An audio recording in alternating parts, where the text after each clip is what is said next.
Alright, hey there, E here, and we are back with more Warhammer 40k Rogue Trader. And a little tired too, at that. So, yeah, but heads up, might be a shorter stream today, depending on how things go.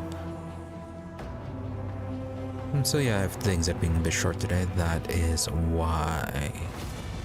Now then, as for what's going on, sorry for last time I guess. So right now, not what's going on. Yeah, last time. Anyways. Last time we finally reached Dargonus and started taking care of all the little missions we had there, starting with Jai's little request to get her acknowledged as a proper merchant, which involved a whole lot of bureaucracy and seeing how much of a mess, I guess, the bureaucratic systems in 40k are. So many forms, so many redundancies, so much a very long process.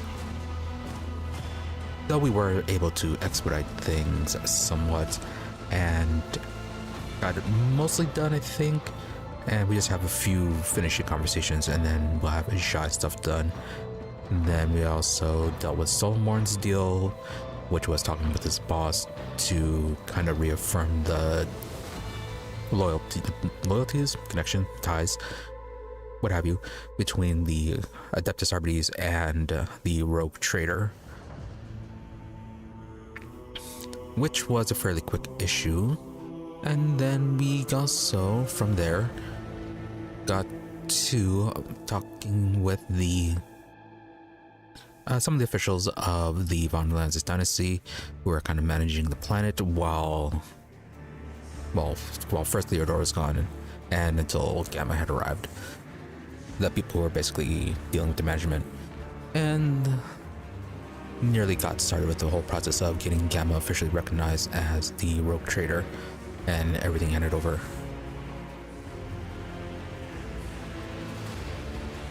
Might have a slight issue with the planetary governor, as he's kind of already testing limits.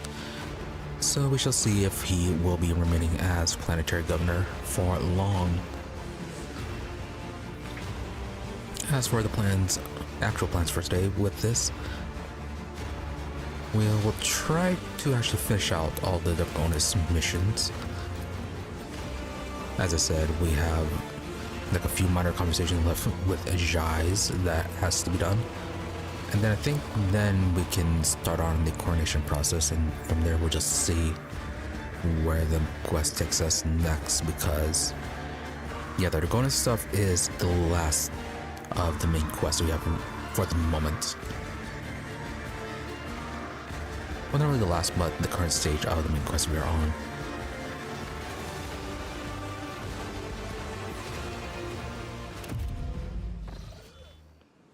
Yeah, we finished off things in the palace with the conversations here, and we were just about to leave to head off to the official ministratum, whatever it was. Officiate ministratum. Whatever Warhammer 40k name is for the Ministry of Bureaucracy.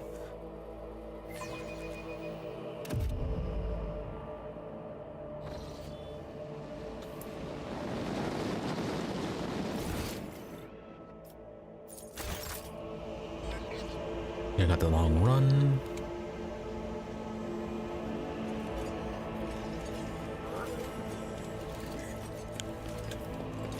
To the white ship, Mundus Valancius.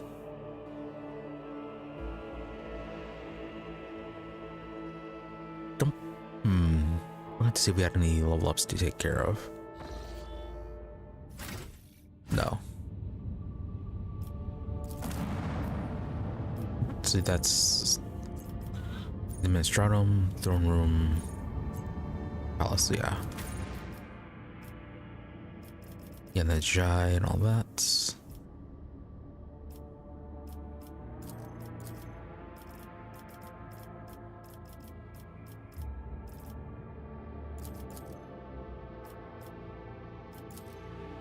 I should bring her a little along, let her enjoy human bureaucracy.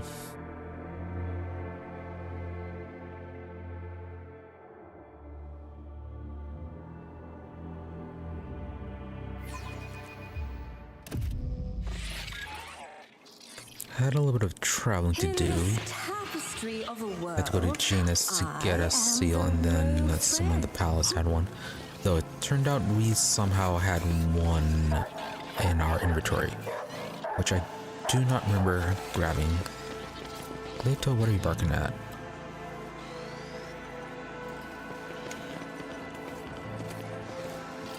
Master of Seals. Ah, Gamma Valancius, you have returned. I hope the secret document I entrusted to you last time has now successfully passed through the approval procedure. Yes, here are your papers, complete with the seals. The ocular lenses of the old woman's nose emit a subtle hum as she adjusts the magnification. Yes, oh yes indeed, it's perfect. The seals are authentic, so we may continue with the certification procedure. Follow me, please.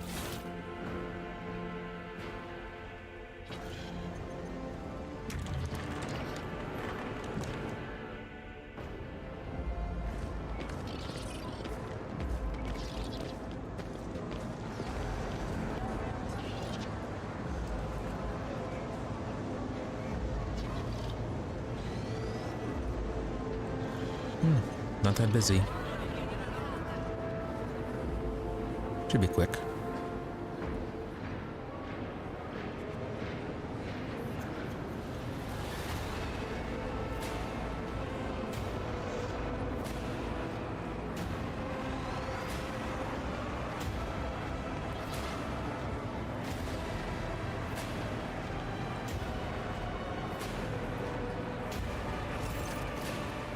Master of Seals, this is your cue, and your ticket number is... The woman's ocular lenses hum as she zooms in on the paper in her hand. 394. Oh, that's not too bad. When it is your turn to be seen, the ranking prefect will review your documentation again and sign the official certification. For Shai Hidari to possess a Mercatum Tabula Official. You will have a bit of a wait, but it will be worth it in the end, yes?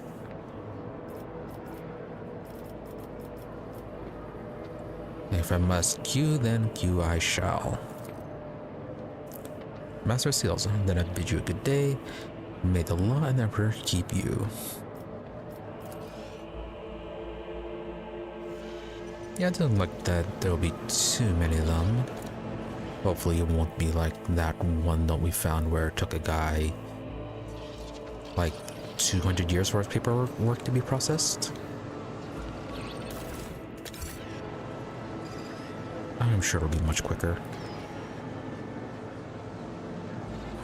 But first, let's do a bit of looting. Patience. My nerves are frayed. Task list for current work turn. 1. Compose an order for the servitization of 9% of the population of asteroid mining station BMK 498 for the purpose of increasing productivity. 2. Prepare a set of documents for the reclassification of the world of Vibos 6 as a penal colony on the orders of Her Ladyship Theodora von Valancius.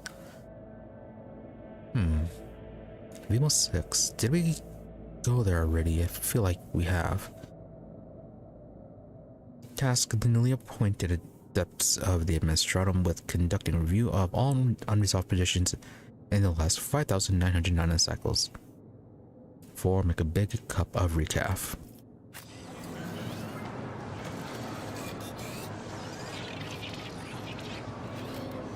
Well, I'm sure you'll get right onto that.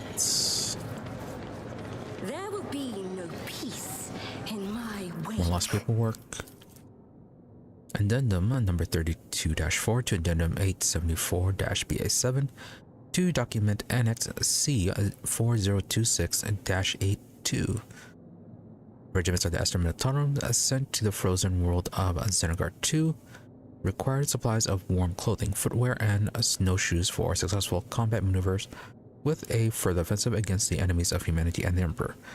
Due to gross error by the low-ranking adept of the Dynamitus Ministratum, instead of the drift for mission supplies, soldiers received 800 cryobanks, resulting in the death by freezing of the majority of troops before the commencement of mission retribution.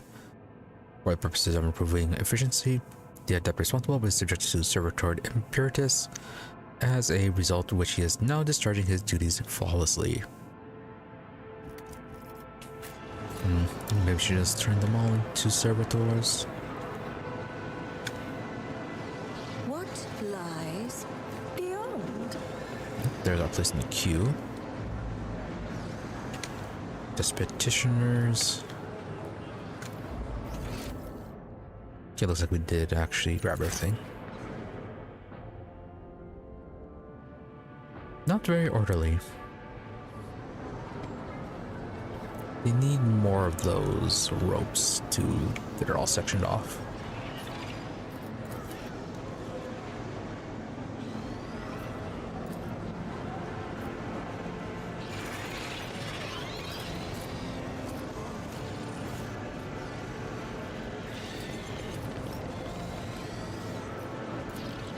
Really, our place, not even anyone in sight.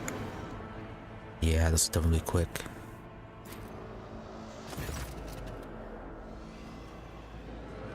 The queue hummed with thousands of voices. Someone has rolled out bedding and is settling down to sleep. Someone is playing some bizarre musical instrument. Many are praying as several highborn petitioners are debating who is here on the most important business. Jai, you have to admit the magnificent administrative machinery of the Imperium isn't without its rough edges.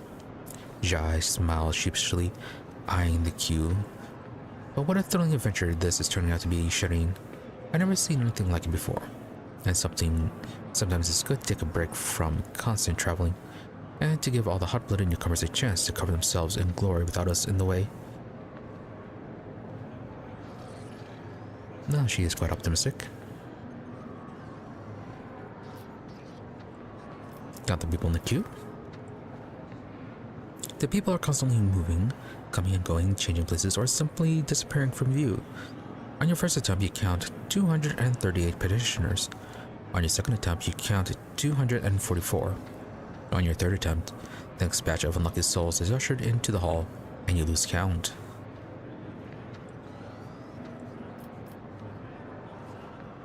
We could get a more proper area. But we should try not to be too ahead of our people. Wait patiently.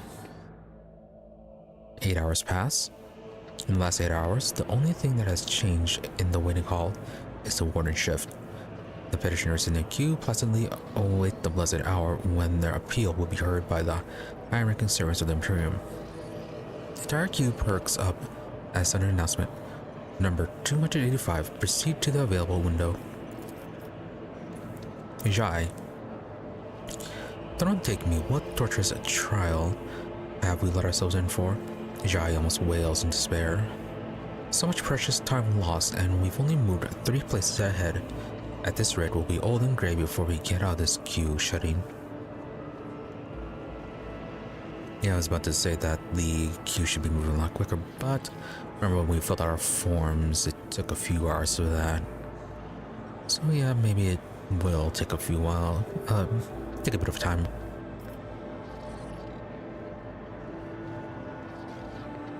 Do not forget, you are the reason we are here.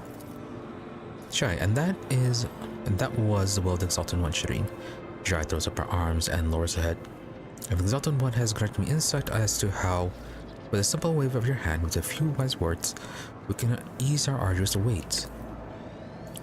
The simplest way is to make these little subjects bow down before the blind ingredients of our title, Shireen. The second option requires a little more patience. I have already found our first the compassionate citizen who is standing 50 places ahead of us in the queue. Simply offer the right words to unlock his heart, and he will gladly swap tickets with you. And also, you have the power to solve the problem of some petitioners removing their need to visit a coveted window. After all, is there anything an ordinary citizen could want that is beyond the power of Conqueror of the Stars to grant it?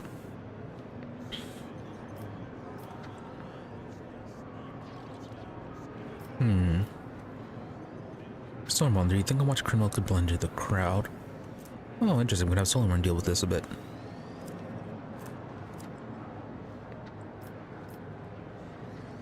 No. Let's see. Really, you can't just wait. I have to consider everything again. Shireen, our numbers in queue is... Jai checks the ticket. Oh, exalted one, I wish I hadn't looked. We are definitely not going anywhere soon, Shireen. Deal with decision. Could open fire. We will wait patiently.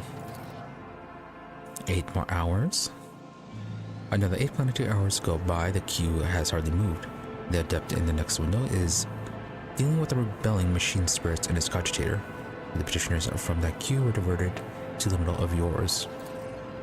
Shireen, you're a saint. Have I told you that before?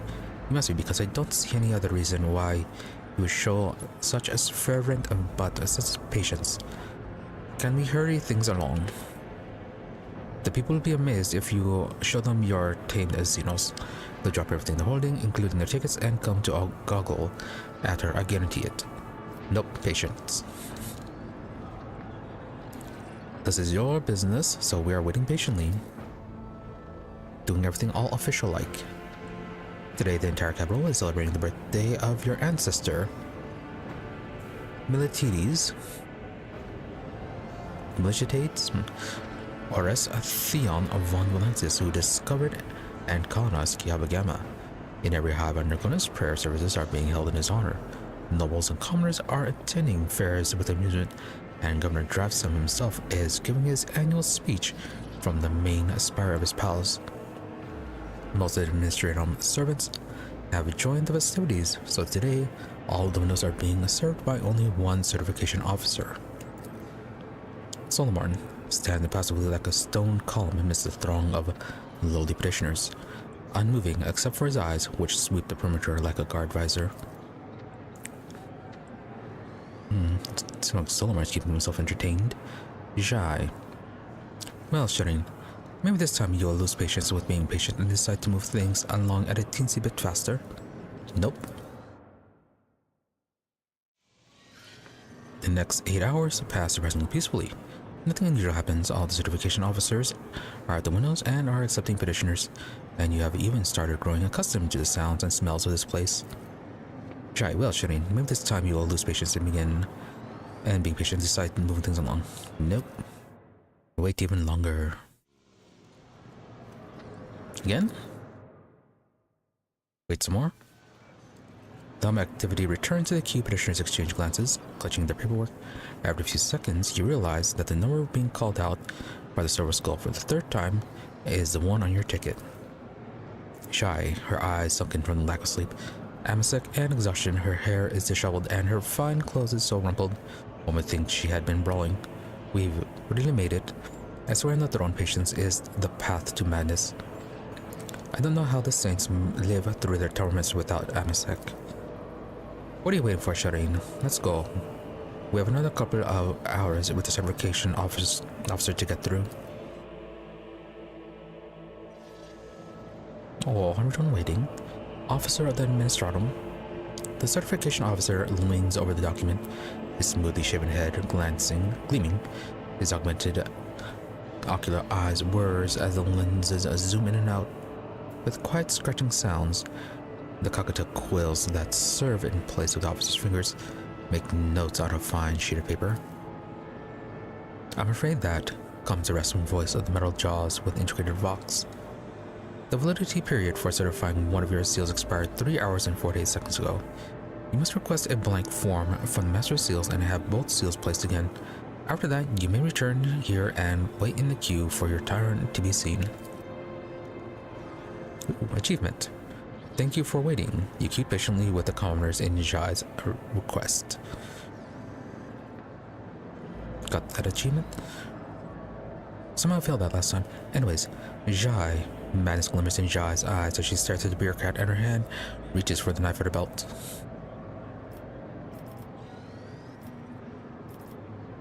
Destroy the waiting hall?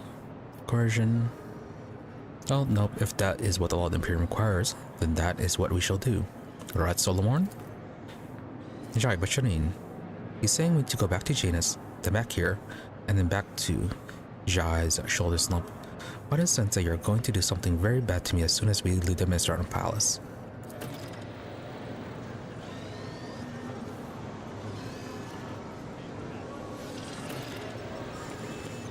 This is what you want, Jai.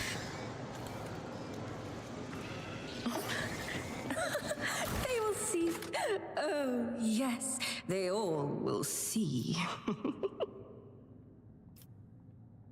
Okay, new form from the Master of Seals.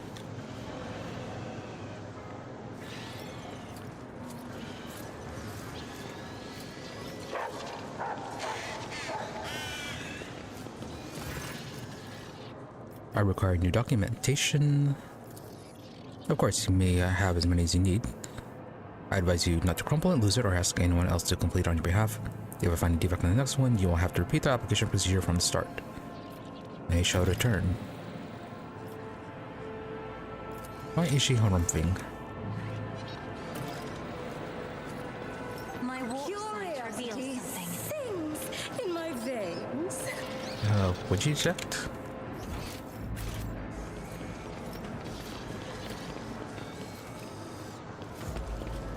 Something over here.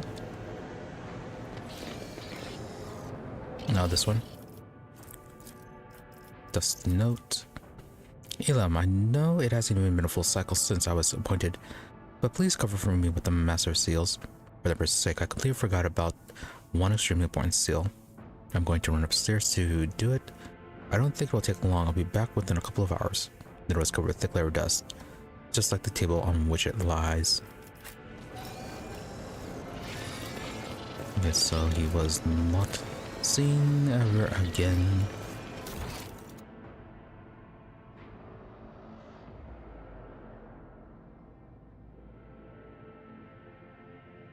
Certify you document with a previously acquired seal, but didn't we hand that over?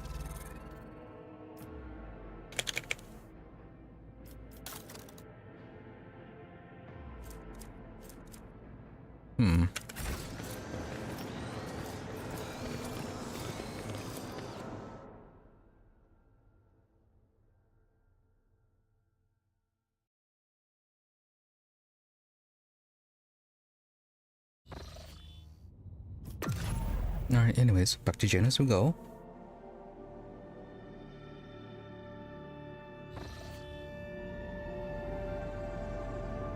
Yeah, we don't have enough to just make a direct path to it.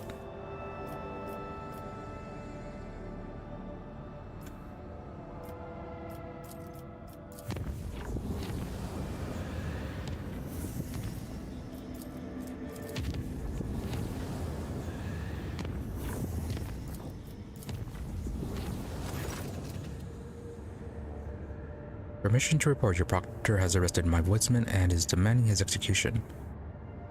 Really? A repeat offender, he says. Please do something, Lord Captain. Who is a voidsman? He's one of mine, not as big as an idiot as the rest of the idlers. He understands the control system so he can make sense of the readouts. A repeat offender.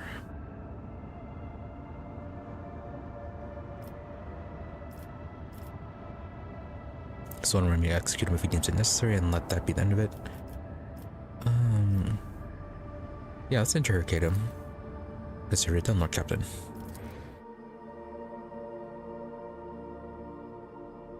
Why is Solomon trying to execute him?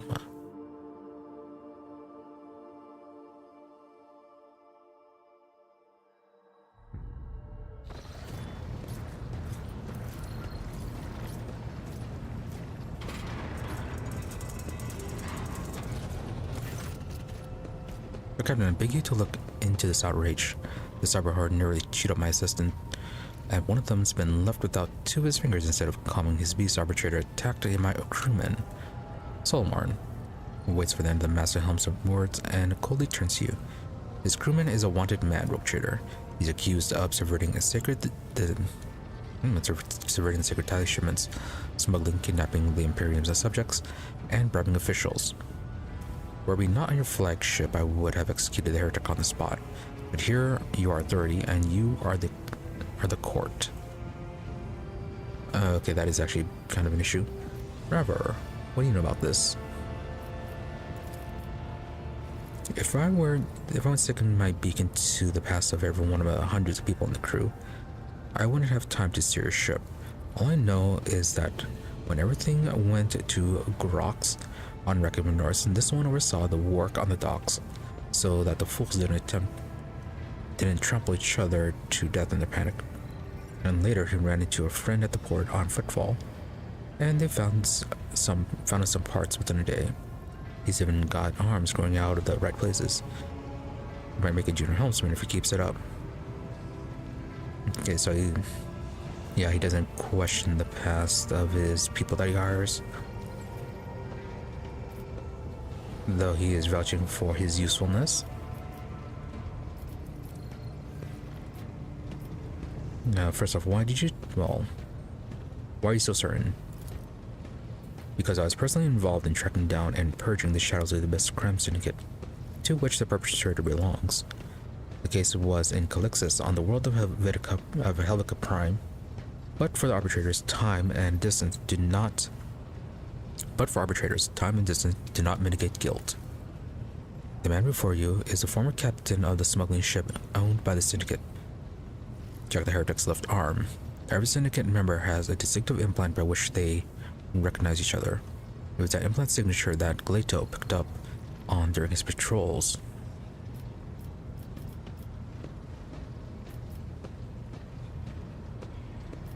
Yeah, how did a criminal from Calixis find his way onto the ship? He was among the servants sent to you by Governor Medine.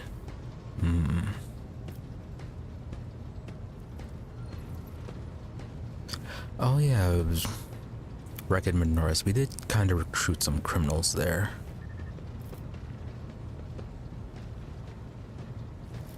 Accused, you have anything to say? The long-haired voidsman flinches when you address him. The leadership of the governor of Helvetica Prime was a scumbag who abhorred the light of the God Emperor. The things he did to the people under him. We only survived by stealing from him, or else we'd have ended up in a corpse pit, like 1 in 4 did after a distribution center accident. Now, once I got out of there, that was it. I was out of the business for good, and when I found myself in your service, I realized that was a gift of fate, and I'd be a fool if I didn't repay such good fortune with my wholehearted toil. Okay, so he's not exactly denying it.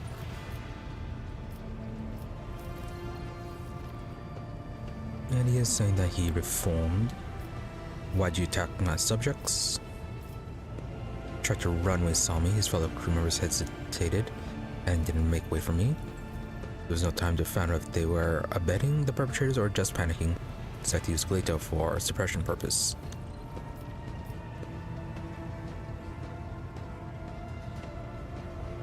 Understood. Decision. The master helmsman shoots a look of naked dislike at Solmorn.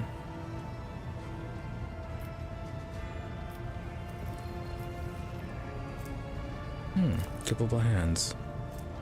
Bring what she requires, even less scrap.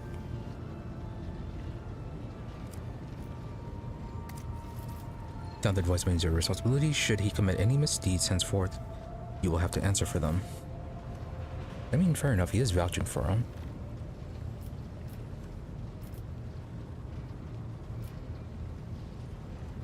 Yeah, and if he has reformed, they may as well make use of him, then better than getting rid of him.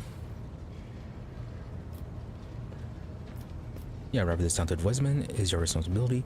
Should he commit any misdeeds henceforth, you will have to answer for them. The sword captain reverts his disgruntled grimace, momentarily dissipates. So then this case is closed. With your permission, I will return to my duties. Alright, fairly simple.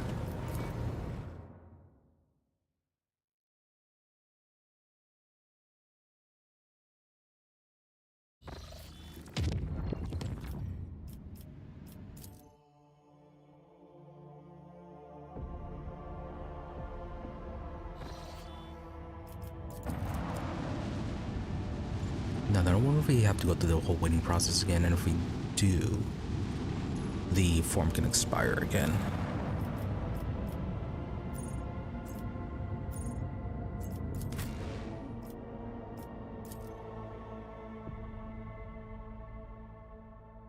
Better make a save before then.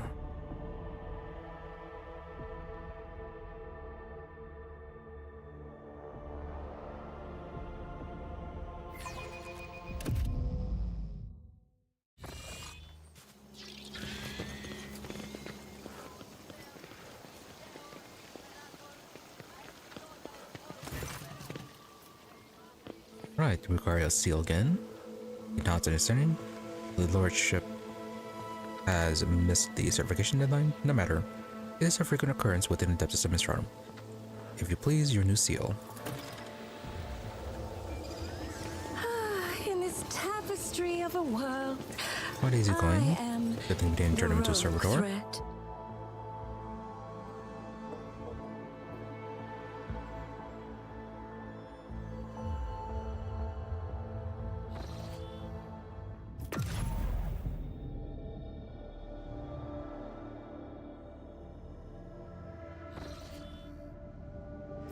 Hold on, back we go. Hopefully you don't get attacked.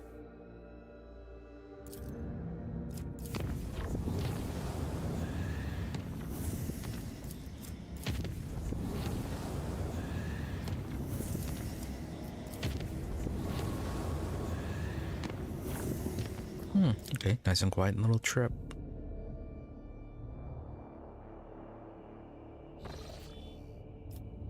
Now I wonder where the seals ended up since we had to hand it over.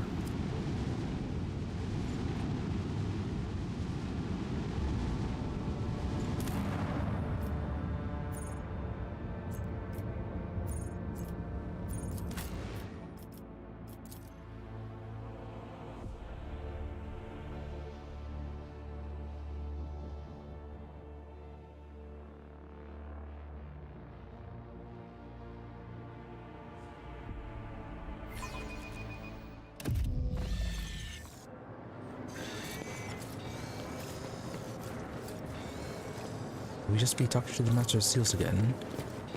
Or the final Patience. My nerves are frayed. one. Deputy Prefect. Oh, maybe it's Deputy Prefect.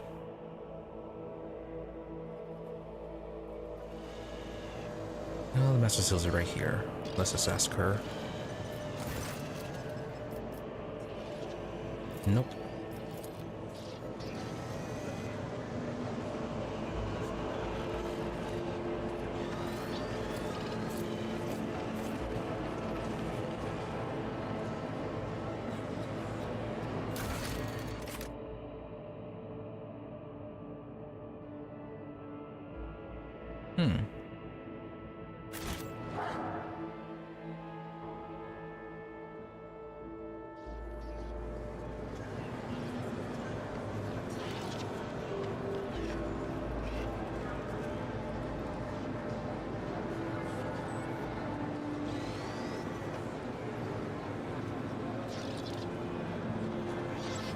Hey, what's the Master of Seals?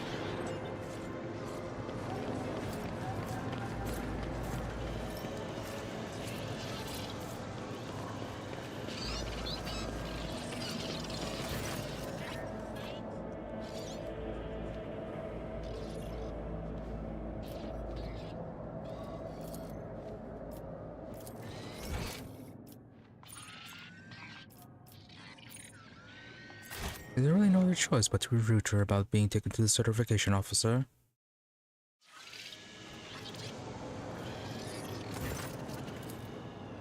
The woman shrugs. I'm afraid that until the Magna Accessio rite has been reformed, the Desmond cannot officially treat you as a rogue trader. No one will give you a different answer in the palace, and if you were to be another Master of Seals in my palace.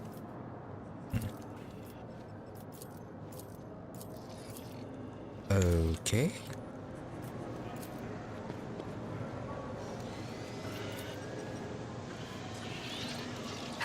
There will be no peace in my wake. Are they kind of going to have to kill her?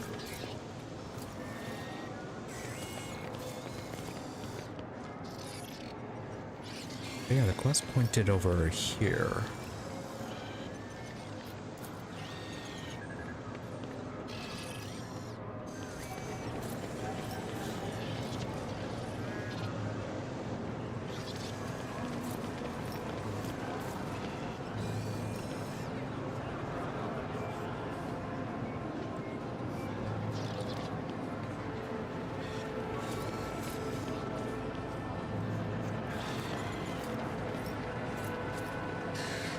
Later located Sulfin.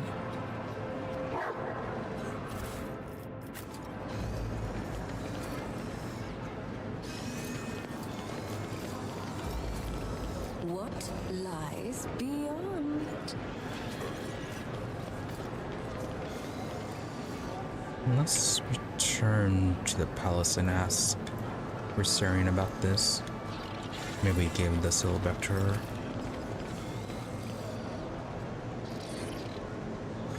I really can't remember who we gave the seal to. Oh, officer, no?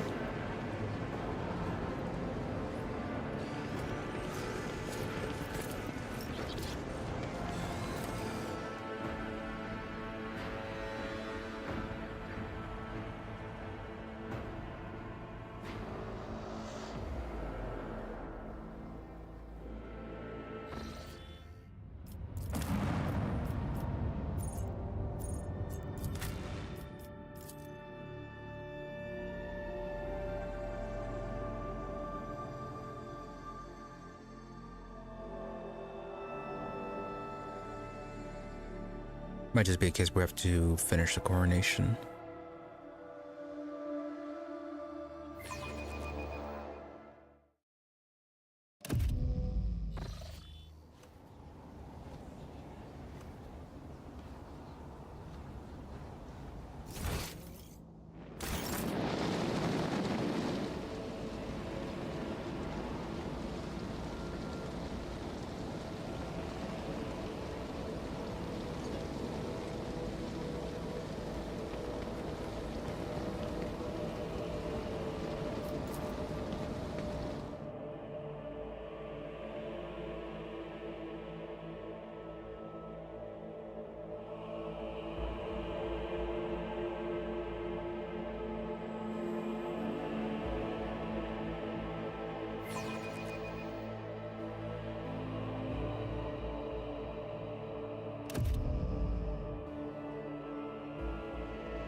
Just avoid talking to Achilles.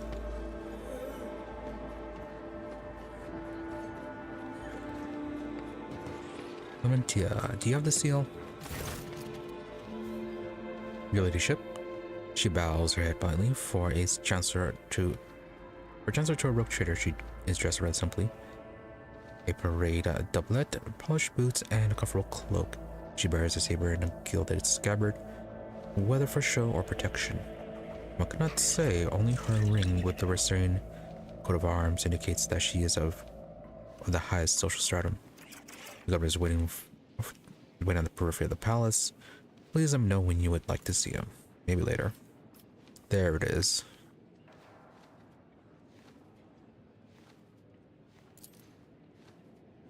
Again, Clementia's surprise gives way to embarrassment, and with an understanding look, she places him you require. As you requested, your ladyship. A fresh certification master seals.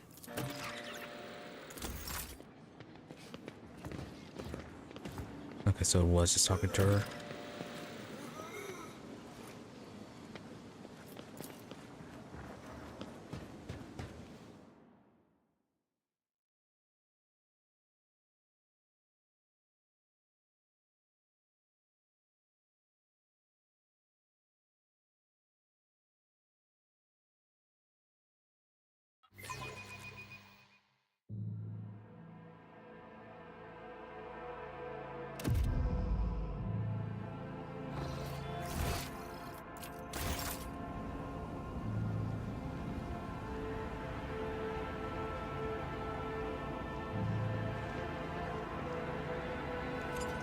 Oh, okay, this way.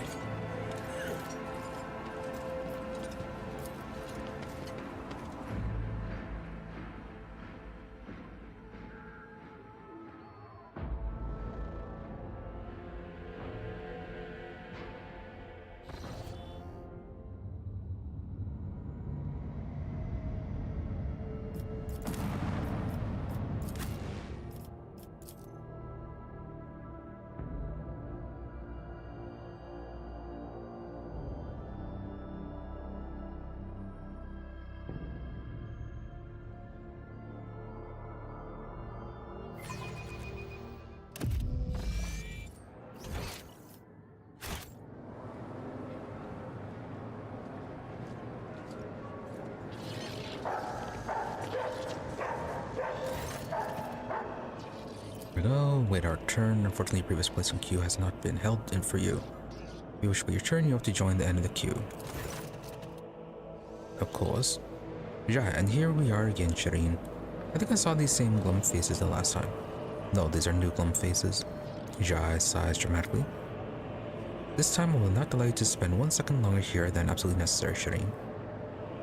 No more being patient and no more playing up by the rules. Today we're going to make it to that throne cursed window and we're going to get the Mercatum Tabula Official. Let's see about that. Wait patiently. Time of activity, they've returned to the queue. What are you waiting for? We have another couple of hours with the certification officer to get through.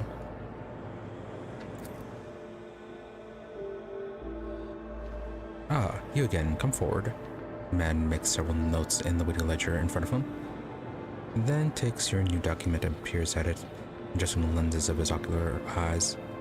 The cognitive quills, which officer has instead of fingers, makes notes on the fine sheet of paper with a quiet scratching sound.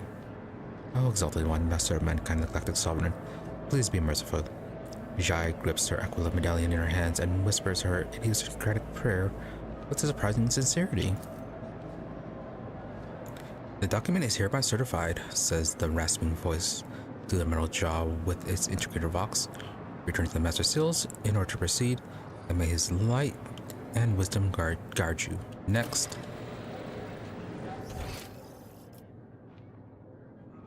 Saying all you have to do is trust in the power of bureaucracy, and why are you indicated on here? We don't even talk to you.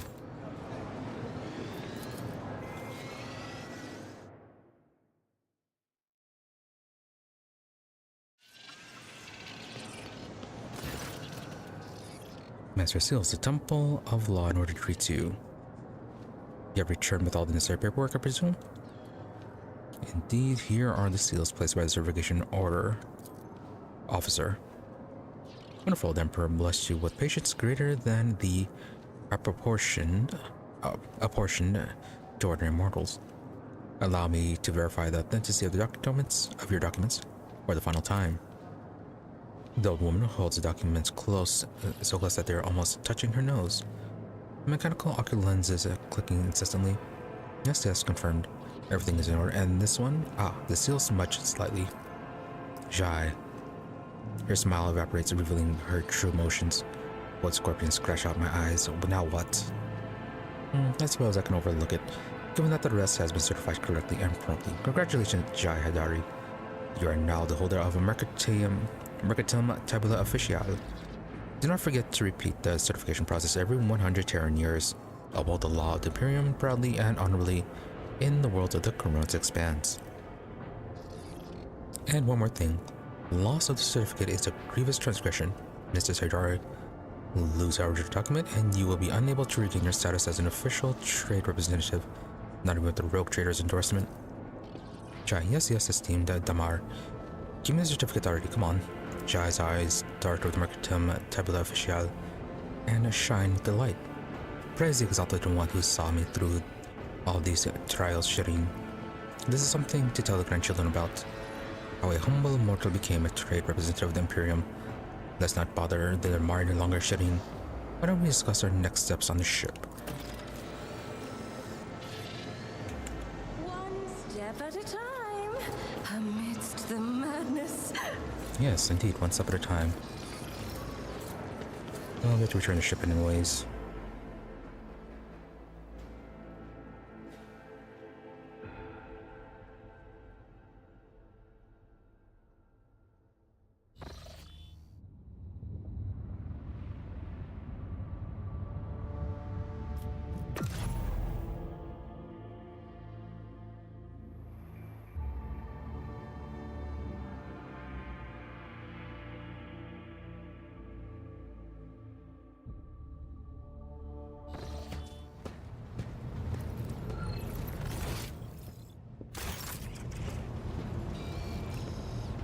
Then I suppose while we're here, we're going to talk to Downrock and see if we have any new items to buy.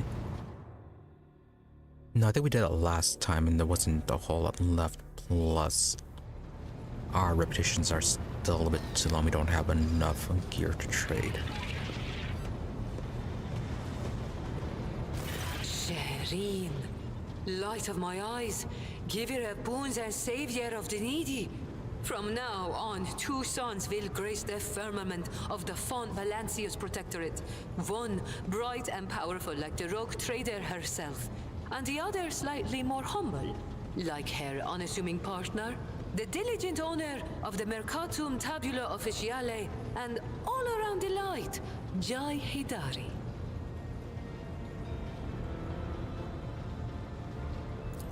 As I promised before, my crew will be your eyes and ears across the entire expanse, Shireen. Just give them time. And of course, the assistant to official trade representative Jai Hidari is already rushing to Dargonus to deliver goods of rare and exquisite quality to you and your people, O mistress of many worlds. And once again, thank you, Shireen, from the bottom of my humble heart.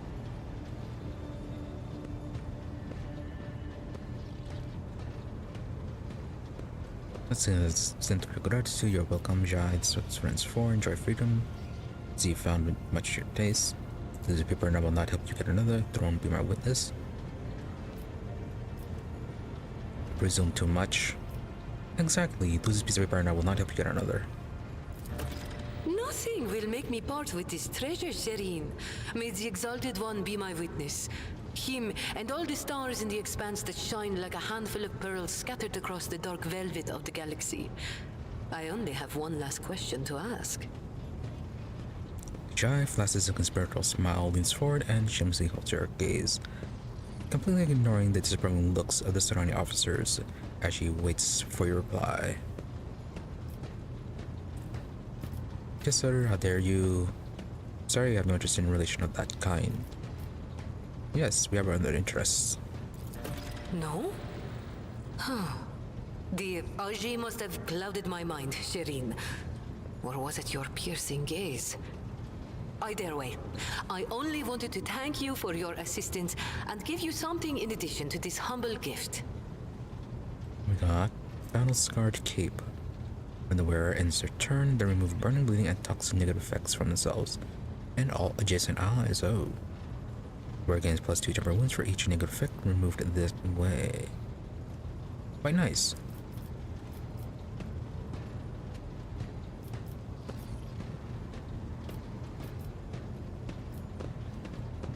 And then I believe that is it. Also, about Argenta? Argenta?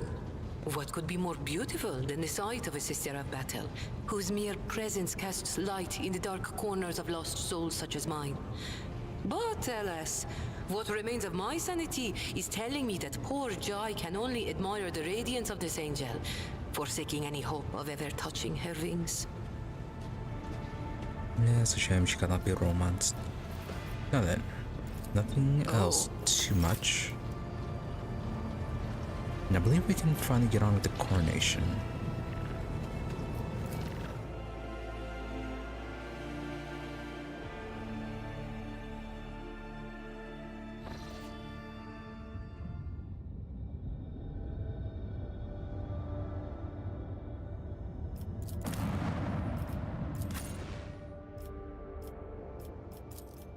Okay, Jai can stay on board the ship and enjoy her time there with her new certifications. Go ahead, bring Cabela. Or can leave her behind, and then bring Pascal.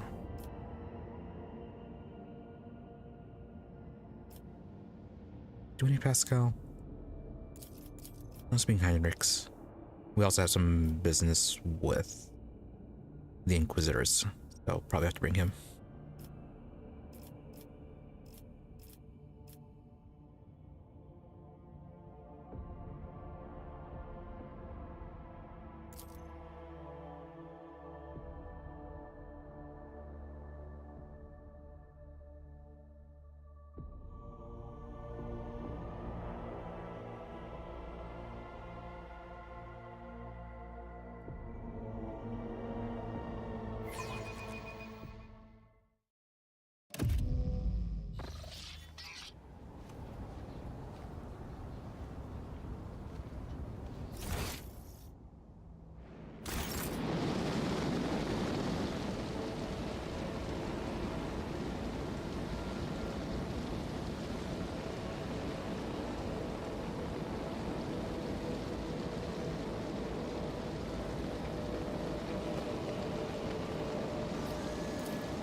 have here?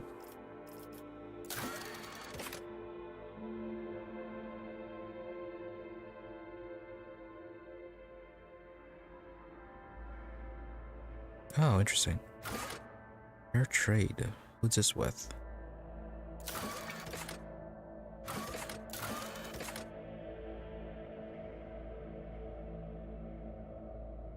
Okay, and then Footfall to deal with that for Jai's quest.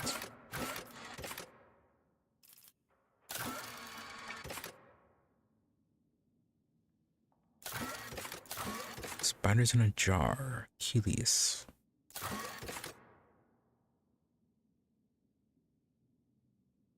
I haven't found anything new about the Gene Stealers.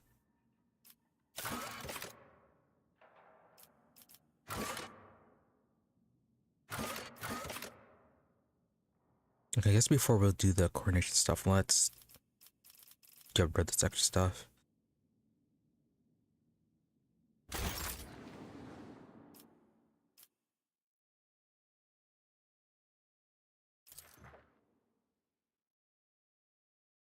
Okay, so back to Footfall. And then, well, before we do that, got that other planet to go to.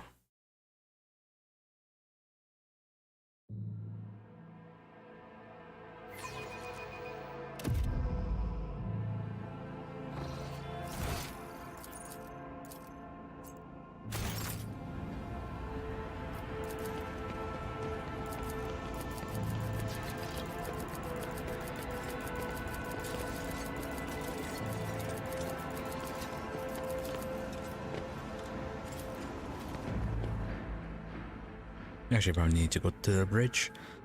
Probably just gone directly to the space view. That should probably be better that way.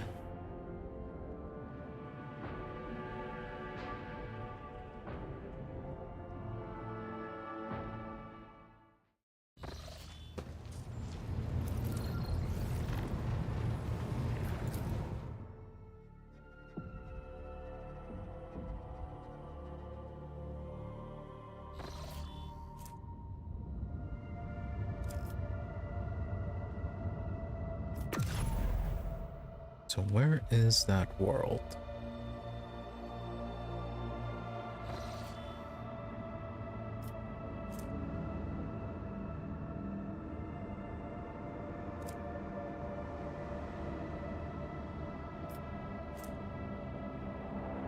It is Tessera.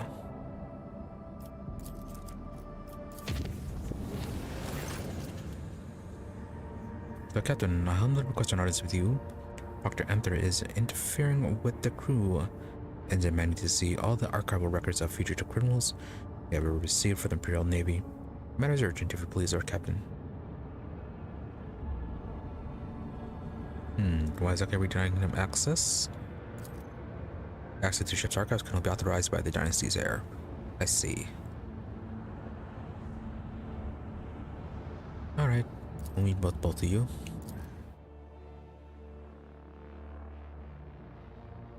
So many meetings with Solomon.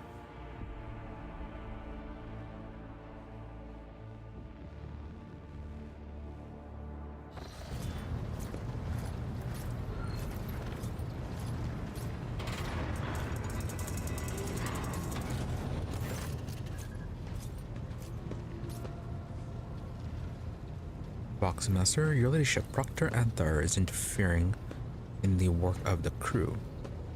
He is intimidating and threatening them, demanding access to the ship's sealed archive, of course. And as for the dog, Vigdis pauses, shifting her gaze to the cybermastiff, and tucking her hand behind her back, I humbly request that you take action. Really? Did he bite her? Vigdis, what is wrong with your hand? Solomon, allow me to explain. The Voxmaster tried to pet Glato, which activated his self-defense protocol. As a result, I had to step away from my duties to have my implants replaced, esteemed Proctor. I already apologized in any case. What happened was the expected outcome from unauthorized contact with a living weapon of the Adeptus Arbites.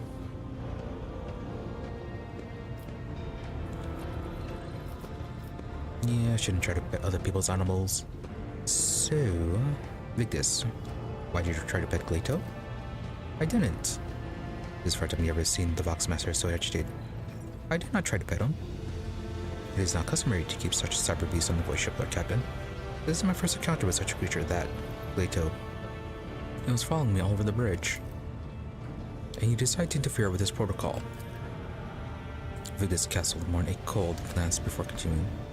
I had studied the archives and found mention of a ritual established contact that involves an offering and physical interaction with the beast. Solomon, you're literally talking about bribery. A pointless act. Cyber mastiffs cannot be bribed, and neither can arbitrators. Vigdis, reprimand yourself with a note on your personal file. Leto is a combat cyber mastiff property that does some RPTs, not some beasts. I mean, that is a bit much. Solomon, stop interrupting at once.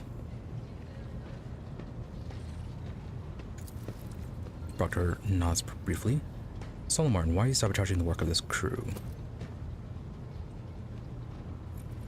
I was compelled to intervene as Leto had intercepted a suspicious signal. The encrypted message contained the words heresy and fugitive.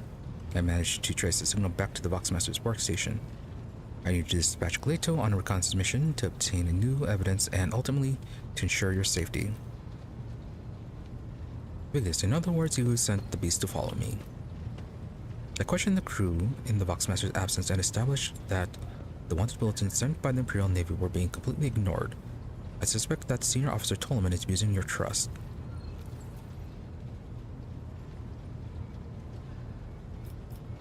Right then, Vigdis, what do you have to say?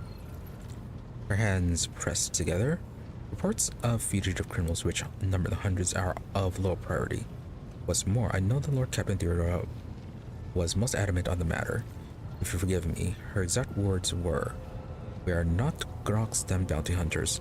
The proctor would know that if he had brought the question to me rather than interrogating astropaths and comm officers. As for the Vox transmissions, the frequency on which the senior officers communicate is encrypted. I alerted the staff to the situation with the Weizmann who was brought to you on the bridge to stand trial. You know, remind the Lord Captain that the Proctor Anther has no authority to access transmissions conducted by senior officers on the Rogue Trader's flagship. Not to mention that the signal was wrongfully intercepted.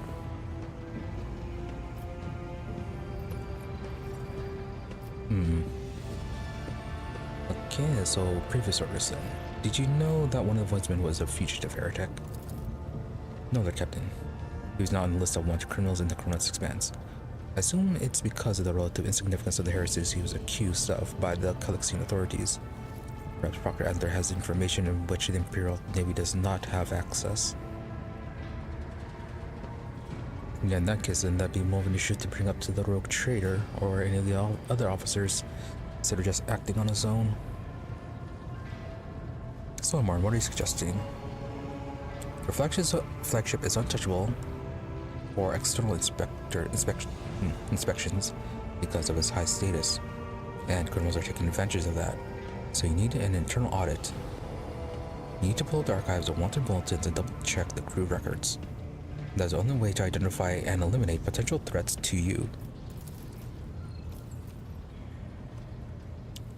This is madness. For a ship whose officer corps alone comprises hundreds of people, the work hours that will be required for such an audit, yeah, that would actually cause quite a disruption. Decision time. Trust my officers to keep everything under control. You'll be granted access to the archives and lead an audit of my crew. Buddhist, you and Janus will double check all the crew on your own. Do not involve the proctor. Solomon, this is not some filthy high backwater. You will cease your self-righteous investigations at once, and you had better hope I hear no further complaints about your conduct.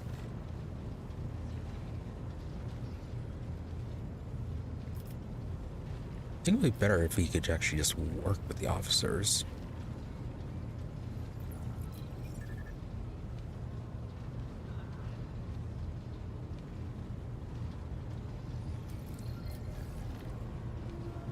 Yeah, it's going to depend on what they end up doing with the information they find from the audit.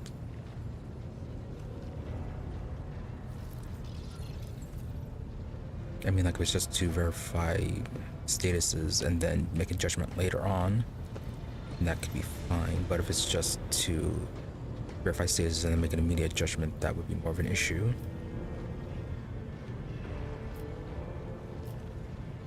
As for the no need for an audit, I mean, Queen Voidfire was pretty trusted, and then things kind of turned out quite terribly that way.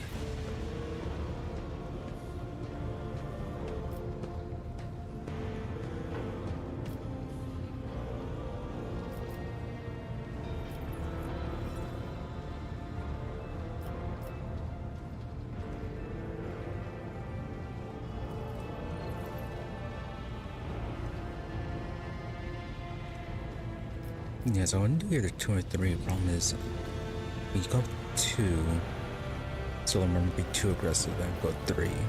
Solar Murmur might see a problem of being cut out of the investigation.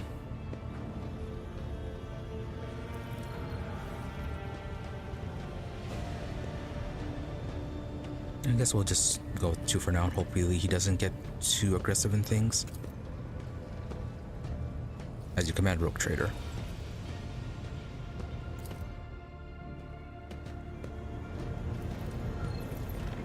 Okay.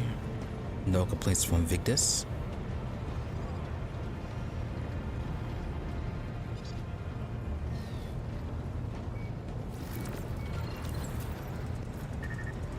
Well, we'll see how this turns out.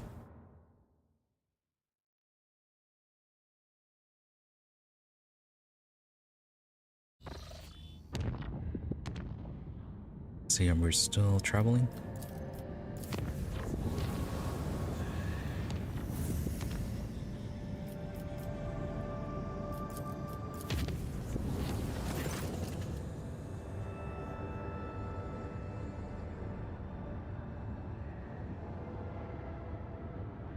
And just some basic warp shenanigans.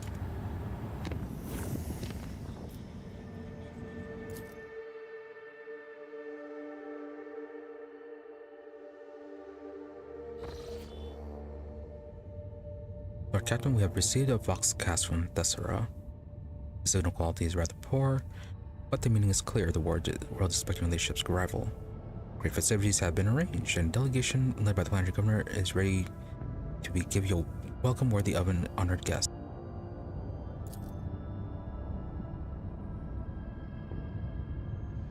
If you'll say so, we shall see how this goes. But before we do that, be right back.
Alright, let us continue.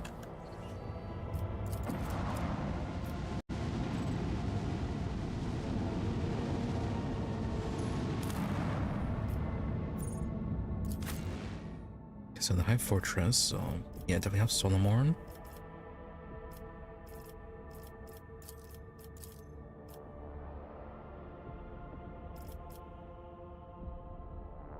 Yeah, part of our domain, I guess we should have Abelard, Bella.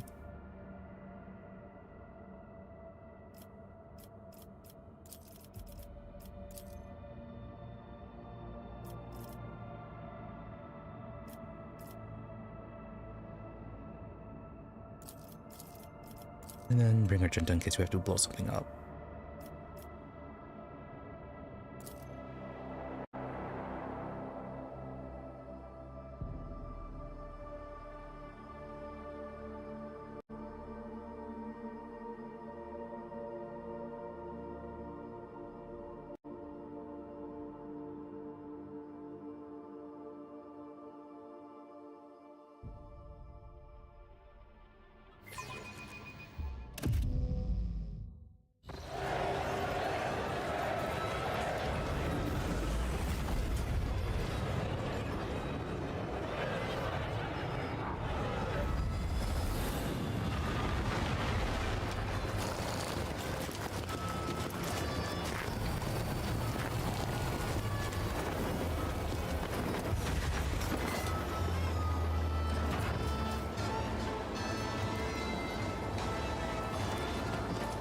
Ah, such a welcome party for such a unpleasant visit.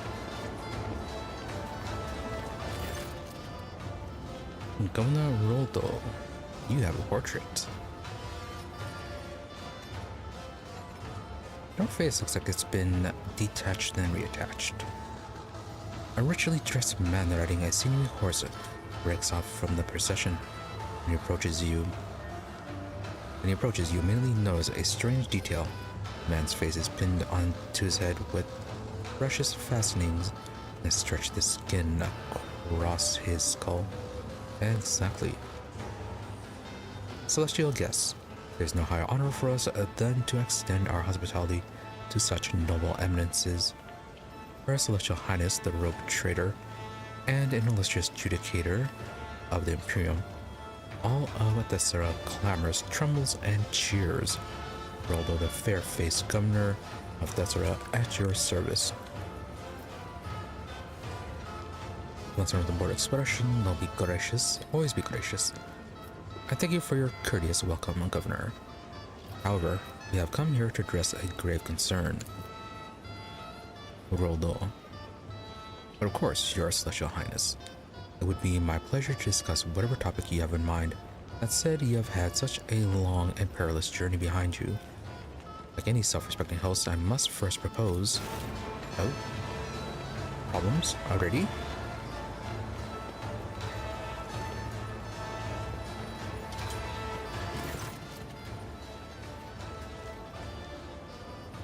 Another unique. Bluff the court fool. A smaller figure steps out of the rider's shadow, dressed in a motley attire of a court fool and wearing a sneering mask. My name is Bluff and I am Lord Roldo's good mood. I tickle the governorship with well-spouted jests and itty-bitty gossip, and now I merely doff my cap to our celestial lords and ladies and hand them this here key to Thessera as a token of our boundless loyalty. The fool bows and offers you his gift. Strike the fool. Your servants often interrupt their ruler's conversation without permission, Governor. Yeah, this is kind of suspicious.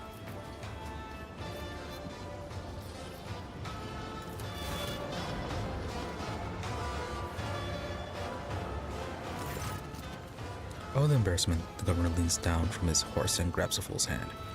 Having wrenched the key from Bluff's grasp, Roldo raises his hand to strike, and the fool quickly backs off. Finally, the governor offers the key with a reverential bow. Okay, so it's an actual item. It's a large key, Thessera, with the coat of arms embossed on its head. Alright. Awareness. Look at the governor. Oh, 37%. Succeeded. The governor's heavy gold stitch jacket adds a certain presence to his figure. I cannot hide how poor of a rider he is. The way his boots stick into the horse's sides, his hands feel the reins, his trembling fingers all speak of nervousness and lack of control. Why is it nervous?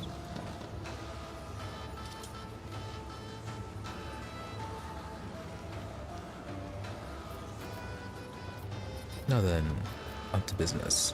Abelard announced the purpose to our visit. Abelard clears his throat. Her Ladyship Gamma von Valansis, inheritor of the greatest protectorate of the Coronation Expanse, and bearer of the sacred warrant, has graced Thessera with the presence in order to discuss matters pertaining to the planet's tithe. Solomon, enough. According to data protocol Calixa Sigma UX 11-4, this blue-class planet type feudal, estimate rating E874 with an assigned tithe grade of Solutia Extremis.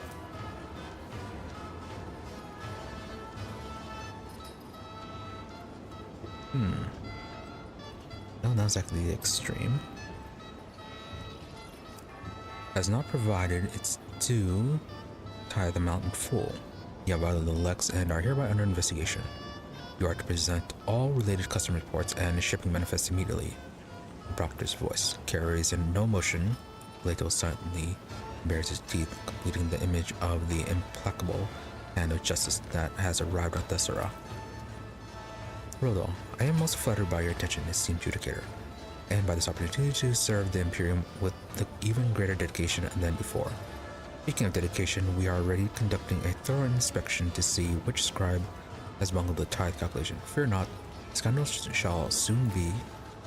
Solomon, excuses are the hallmark of the guilty. Do not make your situation worse, Governor. Roldo clasps his hand together and says meekly, "Of course, Master Judicator. I will provide you with all the documents as soon as our internal review is complete. I assure you, it won't take long. The report itself will be exhaustive."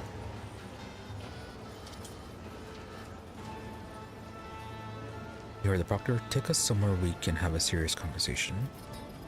I believe there's something else the esteemed Governor wishes to say. Thank you, Your Celestial Highness. We know your journey here must have been an arduous one. As a sign of our appreciation, we have prepared a veritable constellation of enjoyment in your honor. We humbly invite you to taste our amasek along with our finest dishes. And may you likewise savor some of our local entertainment. One of the court ladies will accompany you so as not to let even a single word or wish of yours linger without intention. As I could try and give you a bit of bribery.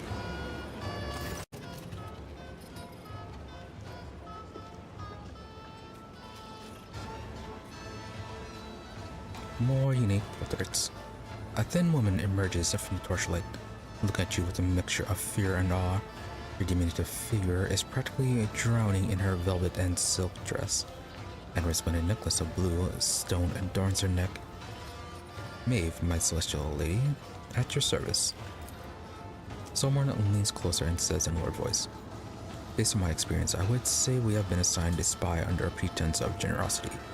But this is a good thing. We'll use this young woman as our source of information about this world. For now, it would be wise to play along and question her thoroughly once we are away from prying ears." Exactly.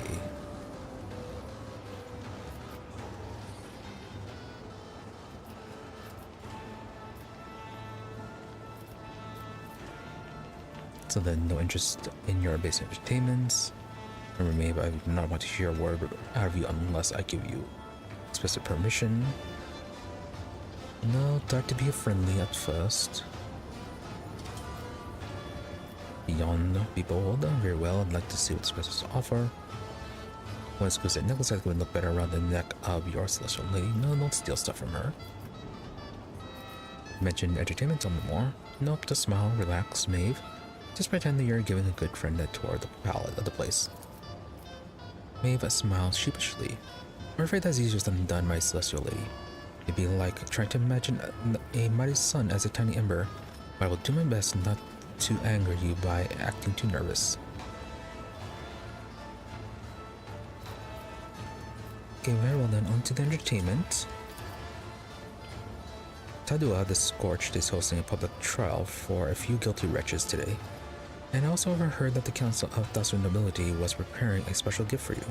Besides those, our mechanical orchestra, the only one on Thessera, will be playing all evening.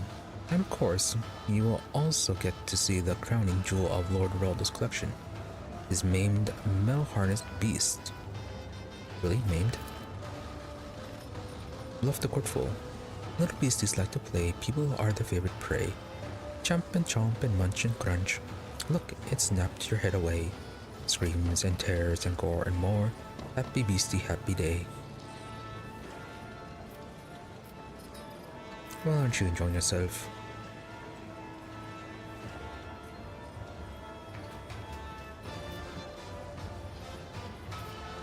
Not at the Servitor Orchestra. Fascinating. How'd you manage to acquire something like that?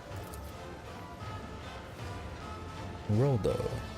Though at most, only once a generation, even Thessera receives visits from time to time. Your Celestial Highness.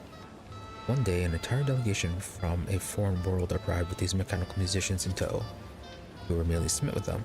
Sadly, our performers have now fallen to a sorry state. Thessera's humid air makes their preservation difficult, you see, and we don't have a single crimson-clad holy man or woman. All we can do now is to offer prayers of our own, burn oils, and do everything else the old writings say, even though we have no hope of understanding them.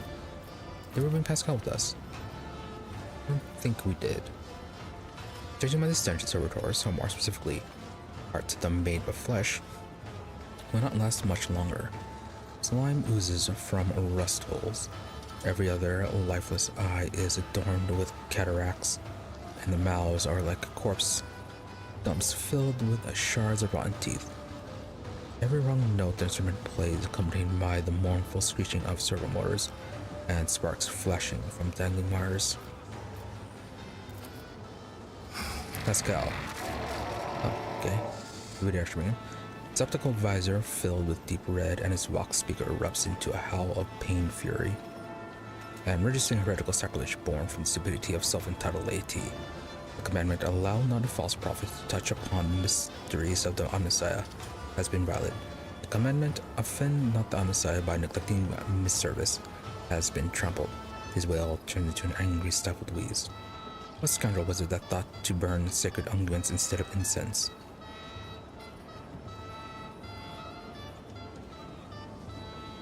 Just a slight bit of a mistake there. Too bad they can't read the manual. Now then. Yeah, okay, we can't address that further. Well then, let's see what this place has to offer. Bluff. The court full. I can tell by what I'm hearing that our executioner has already lit up the Phasmophorius, ready to give the condemned a warm welcome. Which means the governor's official whisper elector, and that's me. Okay, so he's the whisper, he's a spy, has a whole lot of important business to get to, and so I must leave you now, good sirs and ladies, unless I miss out on a hot batch of juicy tales. Terribly pleased to meet you all. Honored Judicator. Love grasps Solomor's hand and gives a vigorous shake.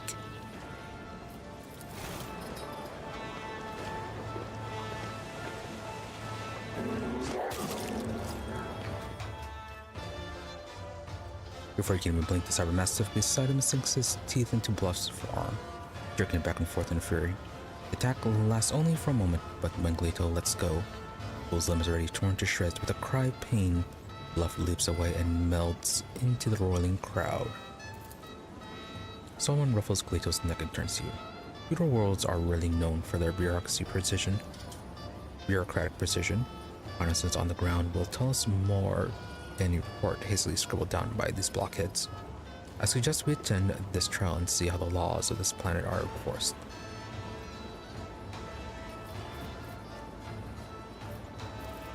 Never harm these people without my permission again, Solomon.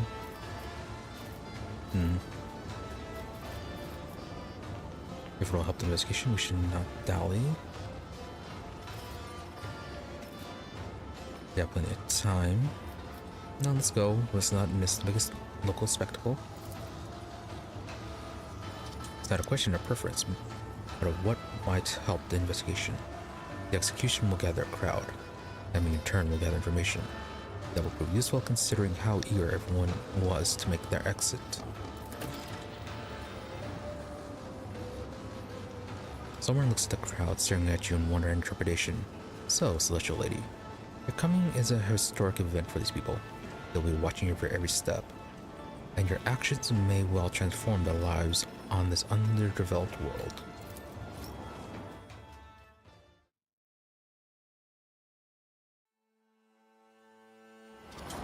We shall see.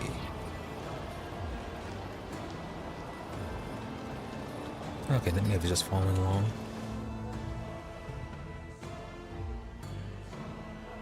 Yeah, looks like we actually talked to her. As your gaze, Maeve turns to you. My celestial lady. Yes, it is before continuing. They say you are the god in person anointed. Have you truly seen him?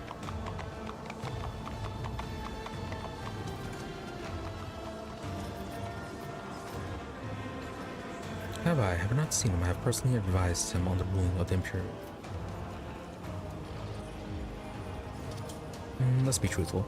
Alas, no, our god emperor resides on Holy Terra, many light centuries from here. Behold him is privilege denied to all but a few. Maybe let's out of forlorn sigh. I wish I could see him, but I'm sure his splendor is so dazzling, bright that one glance upon his visage is enough to blind a person on the spot. Oh, pardon me. You probably wanted to ask me something, didn't you? Yeah, I'm sure people would be quite stunned at the sight of the corpse. Summer casts a quick glance around, as we're looking for someone, and then nods at you confidently.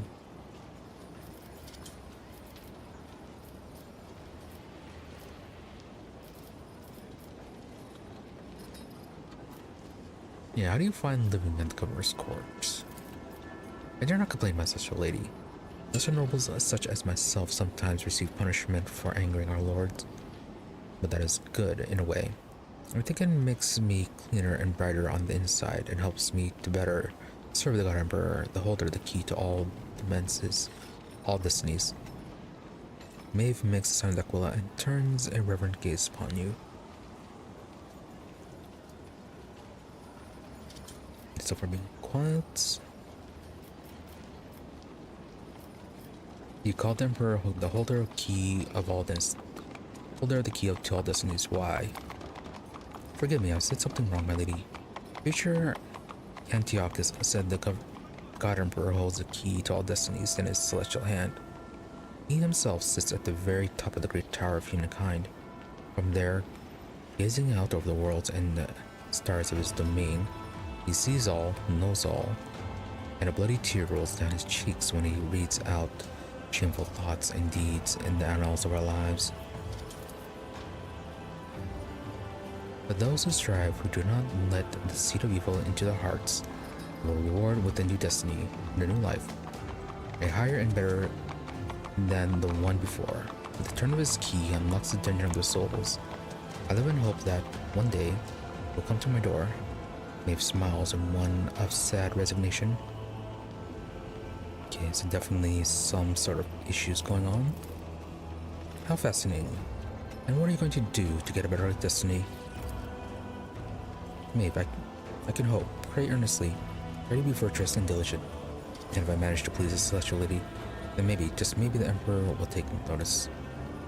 More like the celestial lady will take notice. Why'd the God Emperor lock people in a dungeon? In the time of darkness, the God Emperor walled up the Tower of Humankind against fiends and monsters to keep it safe from evil. The evil had already planted seeds in thousands upon thousands of human souls. He locked them in the dungeon of the tower so that they might first eradicate the evil in their thoughts. All our lives we atone for our transgressions against the God Emperor, and after death we return to his judgment. But that is our burden to bear, my lady. When I see you and realize that before me stands his anointed, one blessed by his godly hand, there is no one happier than I. I wonder what she'd be responding like we had brought in a space marine.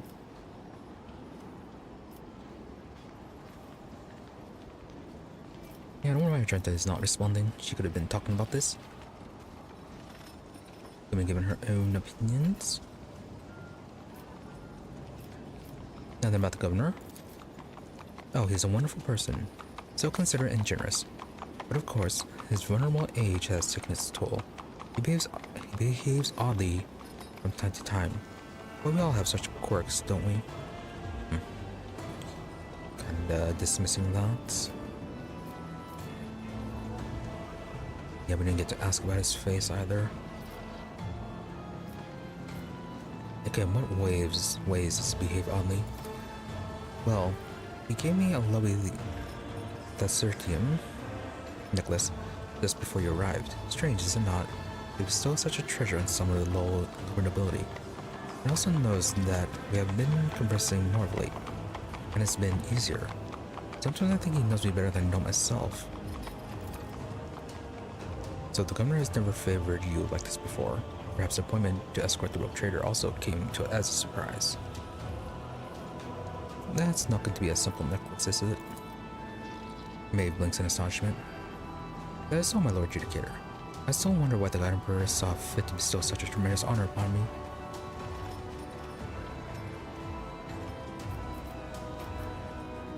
She might die before this is over. Nothing about bluff.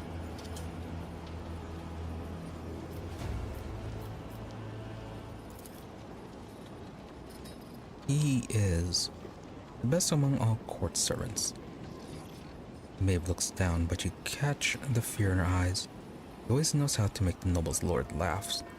At first, Dane's jokes were always just funny pranks and puns. Those were wonderful, almost impossible times. Yeah, but then something happened, and Dane changed. Oh, I forgot to pronounce this. Din? Whatever. Did he not? That's his name, yes? Yes, he seemed so retreat into himself all of a sudden. And he started snapping back at people, saying sarcastic, scathing things. Jokes were simple before, but now there's always a nasty bite to them. And he started exploding at every little thing and ordering me about. My own brother. Having said all this, Reason feared, turning wisely sheet apologies for my lack of restraint. For a brief moment, a deep wrinkle cuts across Holman's forehead. Your brother is not his usual self. This world is a tangled web indeed. Yes, indeed. In your walk.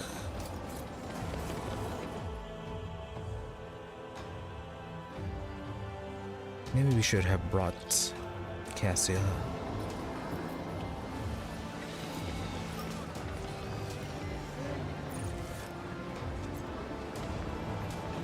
Well, largest place, decently sized.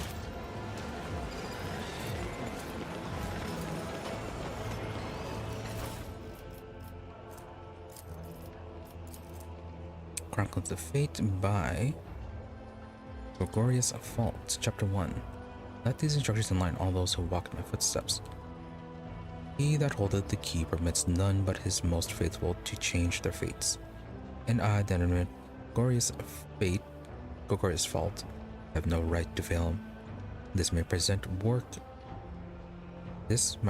work will describe how a soul becomes purified and the rituals required to prepare it for the momentous turn of fate. These being things that any servant of his servant intends to break the shackles of their former life will have to undergo.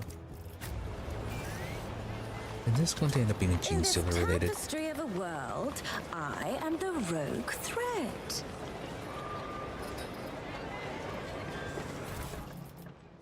Chapter 2. It benefits any servant of his to thank daily the Emperor him that holdeth the key, for lot giveth them in life, as I have thanked him with my writings for thousands of moon lives, so too do I thank him now with the fetters that are preparing my soul for its new destiny. The rules of this service are simple. Day after day, I reverently carry with me glass fetters, not daring to break them. Some believe that merely keeping them by one's bedside is enough to perform the sacrament. This is a lie, perpetuated by the slothful and faint of heart. Age 166. Rooftop travel.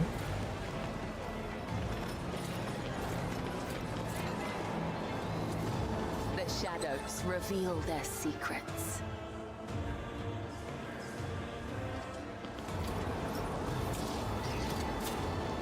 I better myself through my service. They will see. Over there. Oh, yes. That's a lot of All will traps. see. Duty prevails. The burden of failure is the most terrible punishment.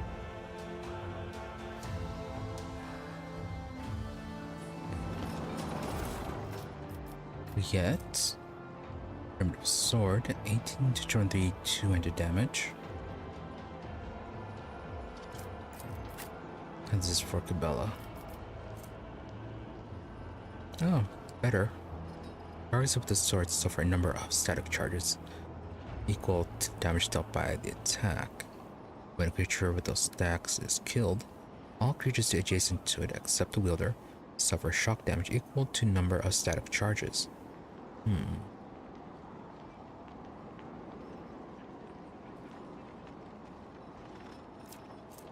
And claustrophobia, cyber eagle gear. And perception, under 50% more damage, and 16% dodge against obstructed enemies' melee attacks. The cyber eagle dodges an obstructed enemy's melee attack. The enemy immediately hits a random adjacent ally using the lowest AP cost attack. Oh, scoring a guaranteed crit. Seems pretty nice, actually.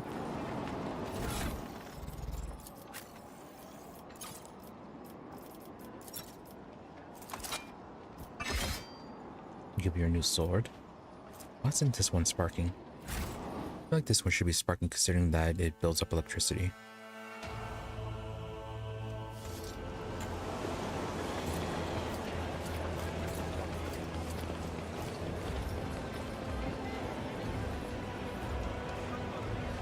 Oh, I'm gonna go to this side.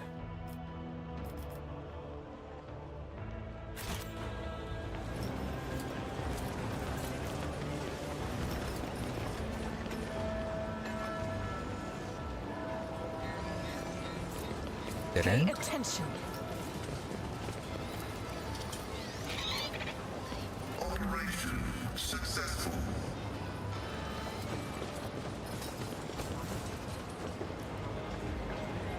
There will be no peace in my wake.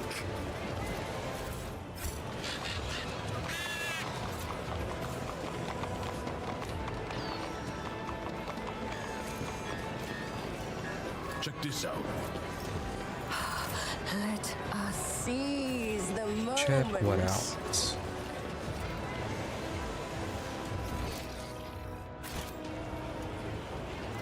Oh, that down there. Well, why didn't you tell us when we were already down there in the first place? Why'd you have to wait while we're already up there? Curiosity sings in my veins.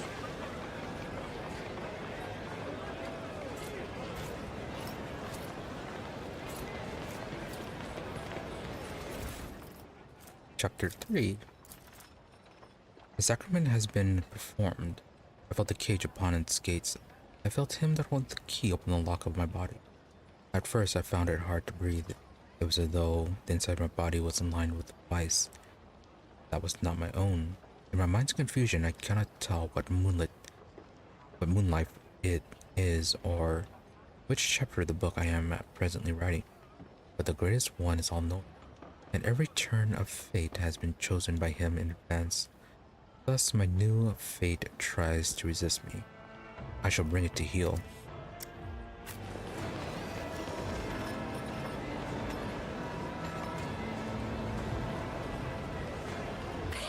Patience. My nerves are frayed.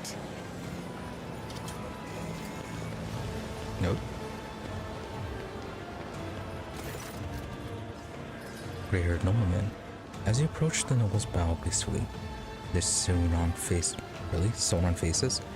are wrapped tightly around the skulls, and the eyes gleam with earnest subservience.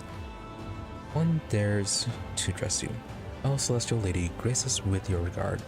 When my brother and I heard your arrival, we immediately sought to surprise you with an exceptional gift. Why are their faces sewn on? Why is there more than one person with their face sewn on?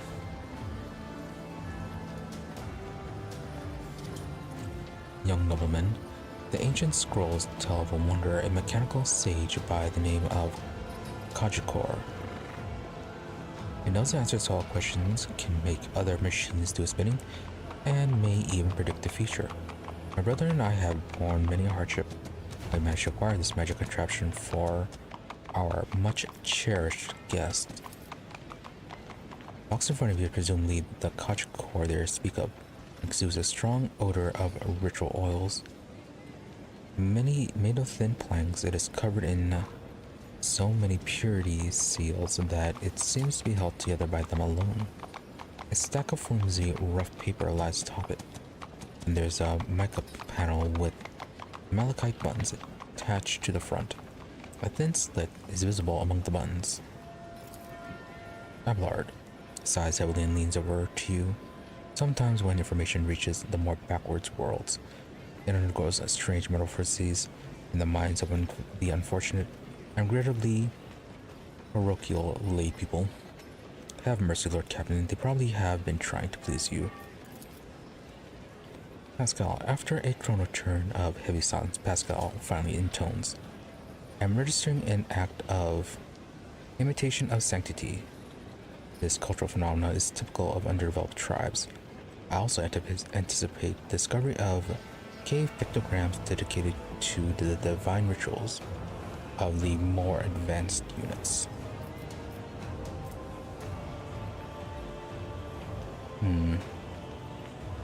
Oh, when was the last time we saved? Okay, manages to pass. Much better than Argenta with her failing at an 85% check. There's a barely audible breathing coming from the box. Whoever's inside wants very much not to be noticed. Leto stalks toward the box and bares his fangs, while Solomon frowns grimly at the device. Really? Then again, who else? What else could you expect from this ignorant world?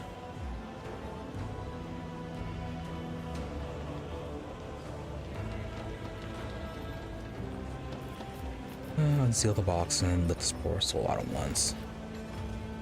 Young nobleman, who? What poor soul? I do not. Young nobleman, addressing you, withers under the scathing gaze of his partner. As you command, my celestial lady, forgive us.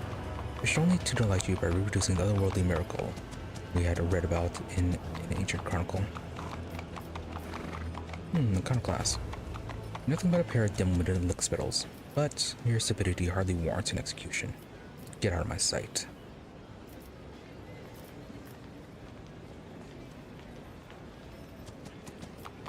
Really could whip them. We don't mean to offend, we only wish to please.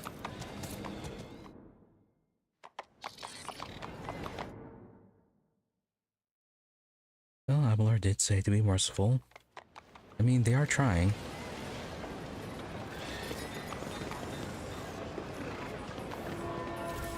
They're doing their best.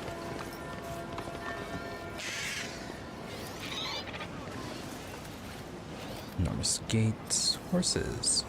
This failure shall not define me.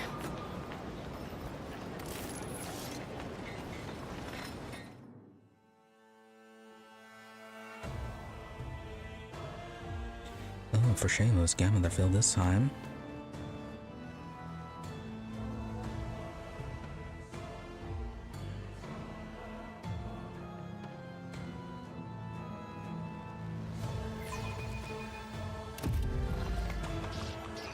Try that again.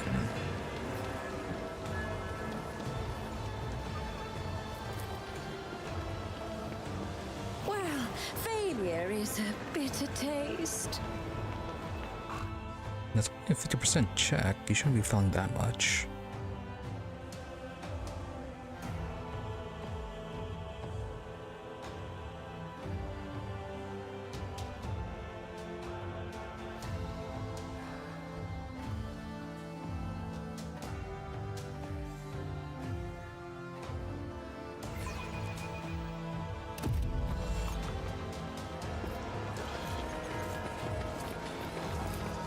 A mere setback.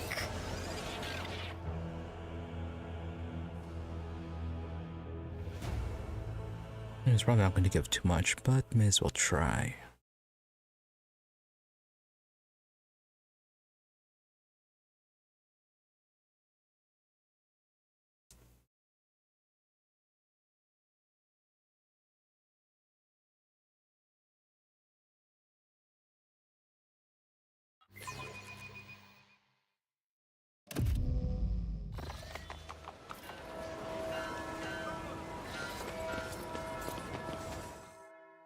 Yeah, make that step a little bit closer.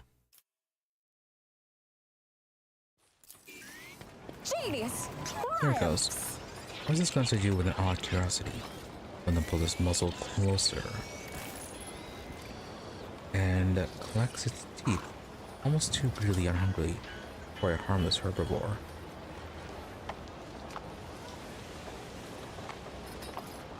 Okay, now the normal horse. One step at a time amidst the madness.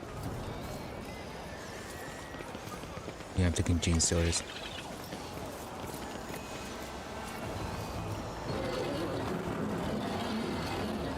Oh. Leto could do something here.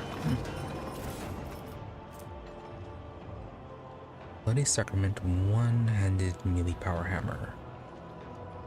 Area attacks with the maul create a smoke cloud. All creatures that enter the area must pass few checks on fail of toughness.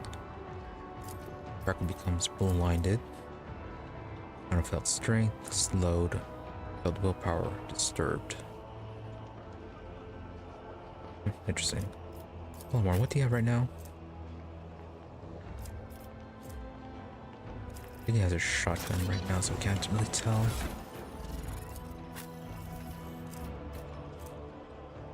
$10-17 power maul, 15-19.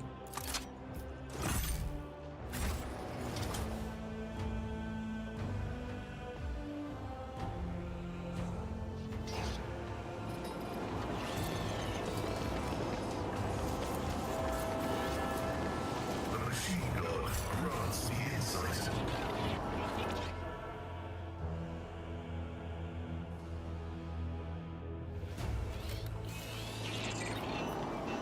Mr. Blacksmith. Up just ballistics. Error. Making adjustments.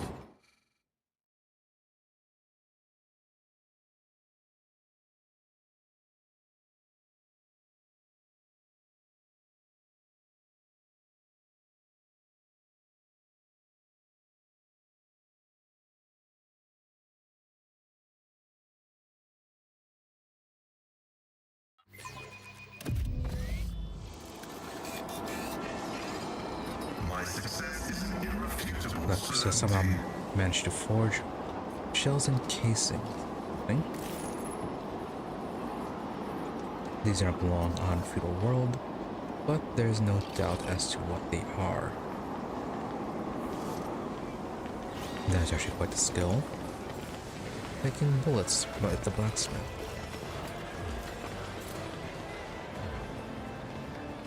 Now then, how do we... Oh, dead body.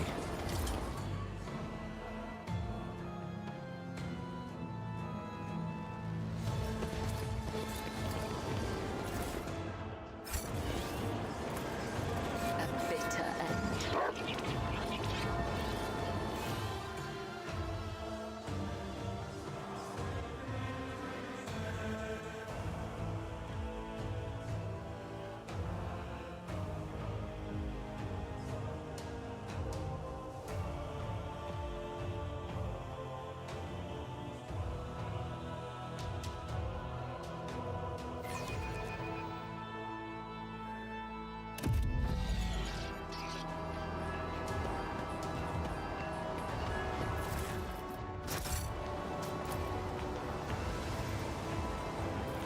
I do what I must. Judged by his attire, the man was of high social standing. Someone has carefully and skillfully peeled the skin off his face.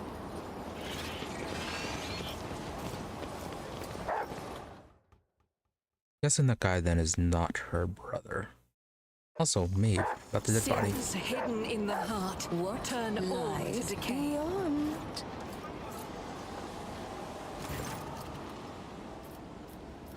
Nope.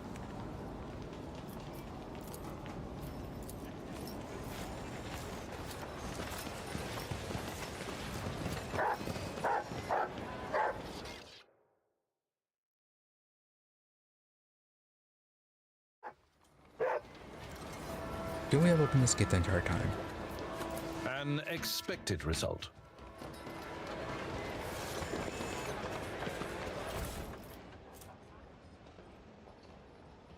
Raven item, Immaterium Shroud. Enemies affected by relayed psychic power must pass an agility resistance test or become slowed. The enemy is already slowed and must pass an agility resistance test with a plus 20 bonus of or become immobilized. Target is immune to mobilize. No, target is immune to mobilization. Suffer warp damage equal to 5% of maximum wounds. Actually, quite a bit of damage. But yeah, we don't really have any abilities exact offensive ability that can be transmitted through. I think only if we use our heroic ability then can we transmit our offensive psychic powers through. Otherwise though, we really can't transmit anything, so kind of useless for now. Zareth, that's a social leader herself. You shouldn't have come here. Fates become tangled in this place and faces change. Who knows if by nightfall you won't have lost yourself.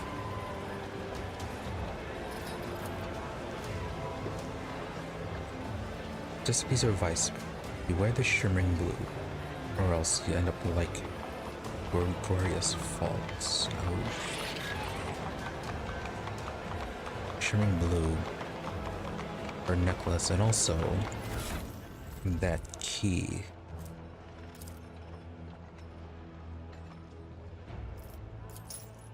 Okay, apparently we can drop it.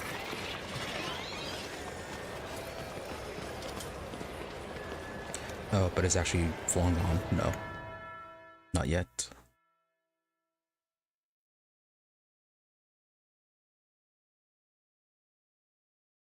We'll drop it later if it ends up becoming a problem.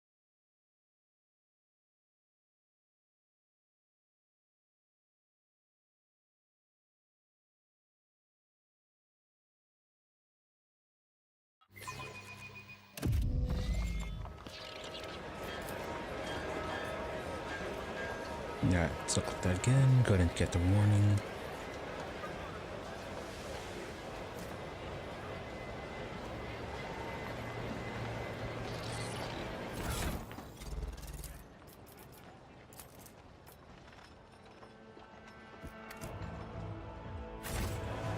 So we have the key and then her necklace. So actually, maybe then it won't cause any. Maybe whatever the problem arises, we won't be able to do anything about it, since both will be active.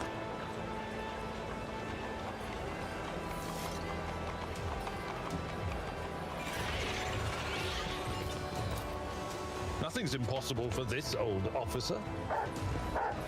You tell them, Abelard.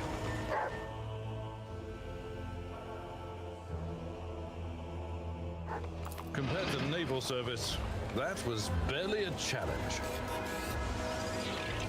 I don't know, apparently we can talk to you. Or not. There will be no peace in my wake.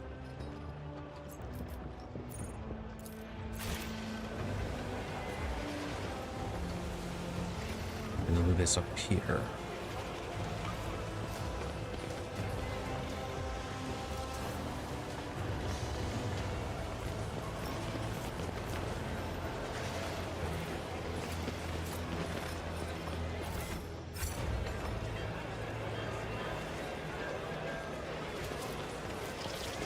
busy place.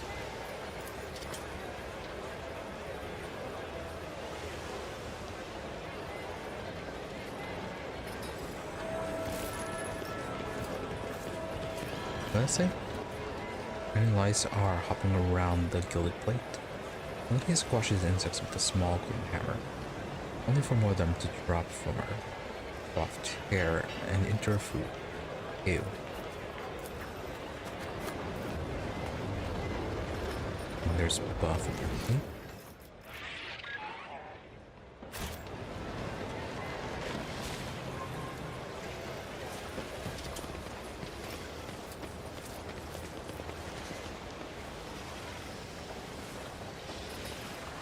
What's to right about number 4? Does not know commands.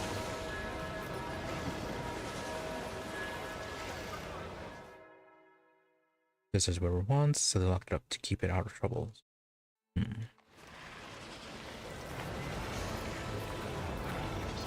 Xenovore.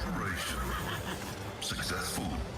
Celebrating profusely, the lacroses watch the food disappear into people's throats, judging by the protruding ribs.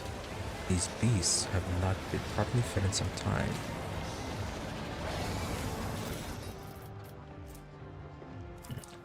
Something for Glato.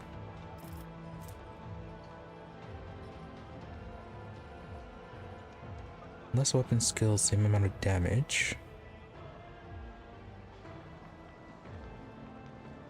And then when a protected ally dodges or parries and attacks, gain 10 temporary wounds, deal 12% more damage for 1 round. Then protect can be used multiple times per turn, but each subsequent use increases its cost.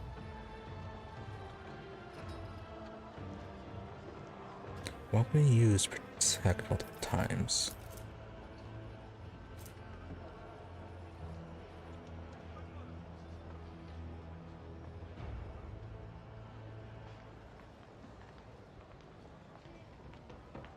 I don't know, maybe it can just be useful in helping Glato move around the field. But mostly not that useful.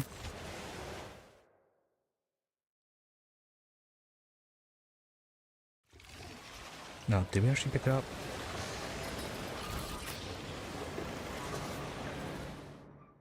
As for the caged one,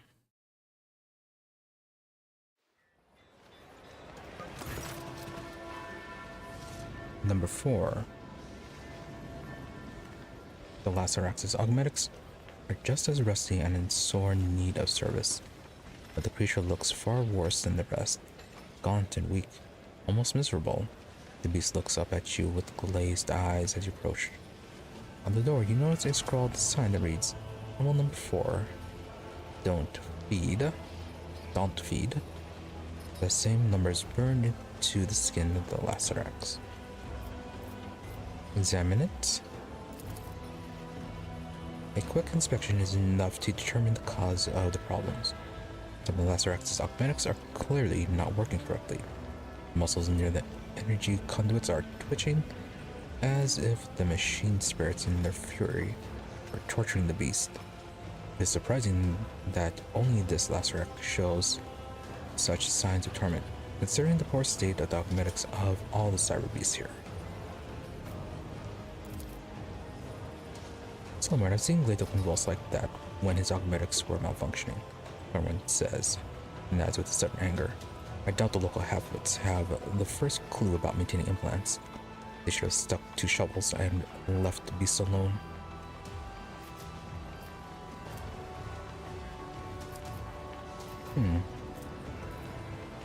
Why would we unlock the cage? Attempt to repair.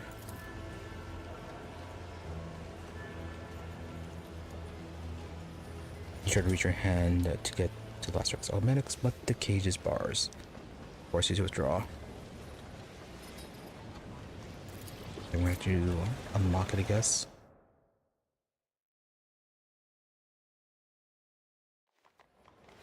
Will you attack? Really? Failed? Whose check was that? Was that Argenta's?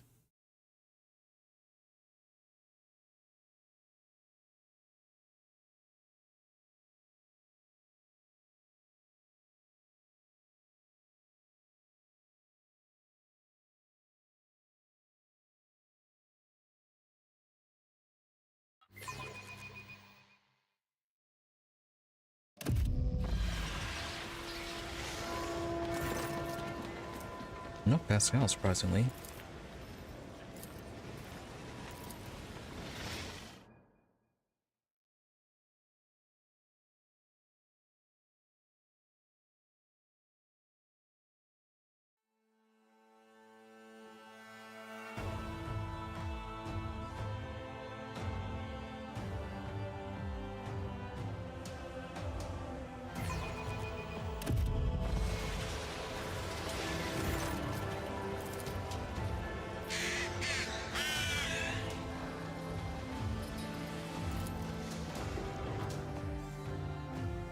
Wow.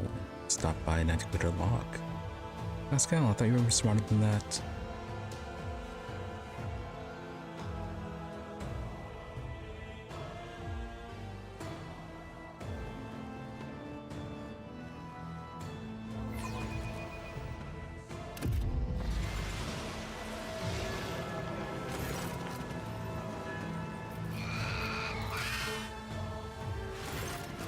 There we go. You're unfamiliar with the operation of the mechanical lock, but that does not stop you from disabling it. The cage door opens. However, the piece inside shows no reaction. Quiet for now. Attempt to repair. You find the issue and fix it with ease. One of the circuits was broken, possibly damaged in a fight with the other beasts. When you're done with the repairs, you're hit with the realization there's now nothing standing between you and the huge predator. With a flash of his visors, the beast begins to turn slowly toward the exit. For a brief moment, you find yourself only a meter away from a monstrosity whose jaws could snap a person in two. It hisses in your face. Maeve. Suddenly you see something moving out of the corner of your eye. You whirl a skirt, a frail figure. With a small shriek, Maeve throws herself between you and the snarling beast. Off with you. Get away from my lady. Here comes the fresh meat, dinner time, little monster. Step away, Maeve, that is in order. The woman casts a desperate glance at you and is on the verge of saying something, but never musters the courage to protest. She meekly steps aside. A silent duel with the last Sorex. It lasts only a moment, but feels like an eternity. Finally, with a beleaguered snarl, he stashes away without laying even a claw on his liberator.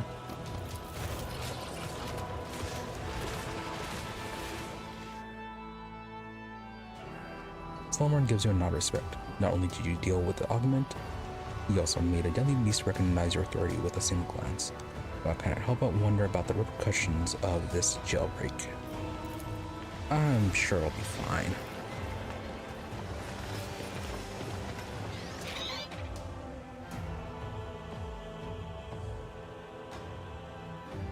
Already has problems with the human people, surely the animals can't make it worse. Experience. Nothing matters more. As for this one... Really? Chapter 406? I am impure and my body is impure. Vital fluids not my own are stirring within me, as though wood-borne beetles were digging their filthy tunnels through my frame. I must destroy this vice. I must squeeze it out. It is customary to replace an old vessel. I have replaced my rotten cage with chambers of gold, yet I still feel filthy. Or if the contents are spoiled and not merely the shell, then what can be done to achieve redemption? My face is burning. A barbed face, a weak face. I must take off the fetters of my skin and cleanse this inner side of vice. Take it away, O Emperor, take it away and give me a new cage.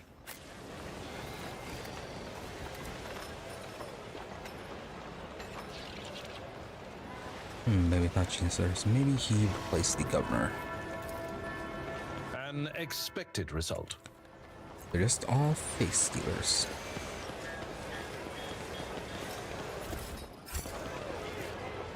Oh, maybe Snash Cult.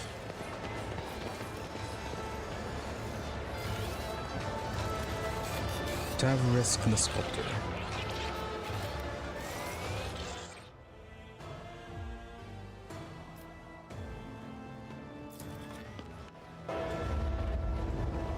The Vista View.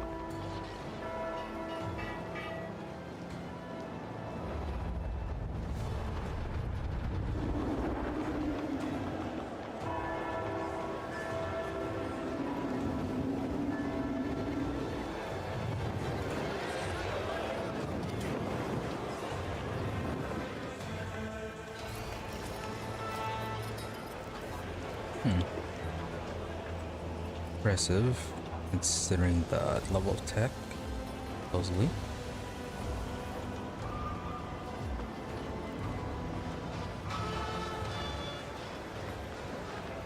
Mr. Sculptor. The sculptor's mechanical hands crawl over the rough stone, the many jointed metal fingers remaining in constant motion. Even now, you recognize your own features in the unfinished piece. Seems someone commissioned a statue of you the moment you set foot on the planet. The old man turns his wrinkled face to you. You see crystals where his eyes should be. Is my celestial lady here to gaze upon her destiny? Alas, my creation is not yet complete. And with the blue. And actually, that's actually fairly quick.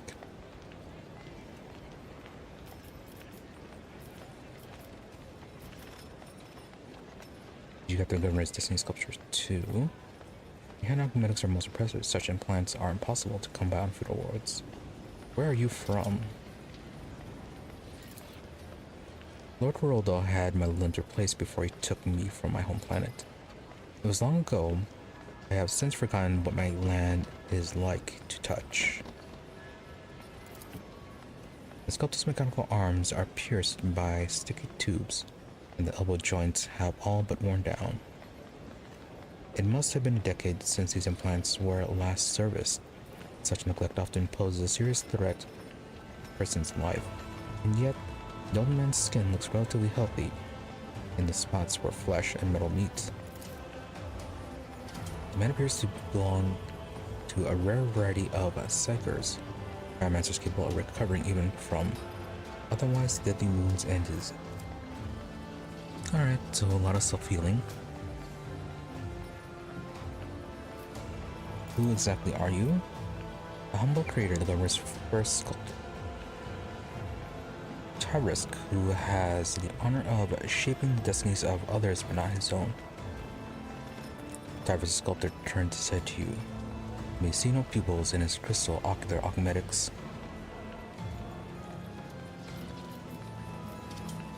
What can you tell me about this material you're working on?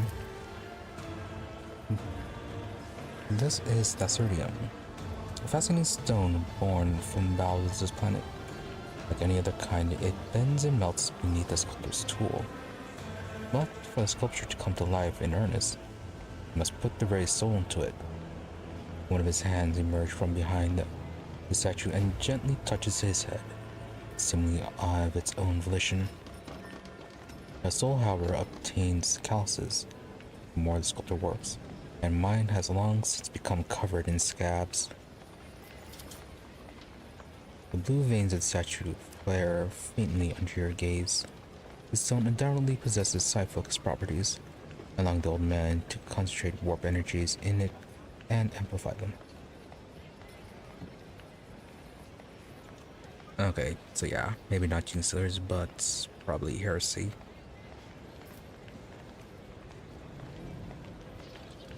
If they're doing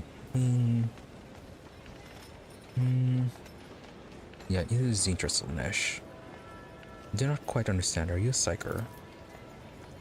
My Lord Governor calls me a foreteller and creator. Others a wicked sorcerer. But there's no cause for concern. My abilities are sanctioned, and I am pure before the Emperor's celestial eye. He gestures at the tubes on the back of his head, as if to prove the truth of his words. Very well. Also, did you capture the Governor's Destiny Sculpture 2? His mouth stretches into a cryptic smile. I have made thousands of statues for Geraldo, but Thesaurus stone flesh can never seem to sate his great ambitions.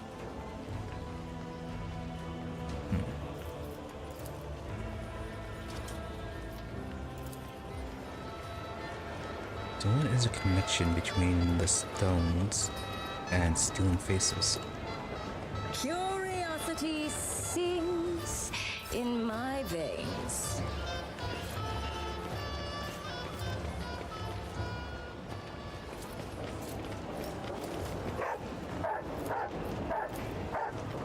This Explorator is blessed with multifunctionality. Medium armor, iron will. One of the wereblocks and attack, all adjacent creatures must pass a toughness and resistance test, or suffer a plus one stack of perplexed.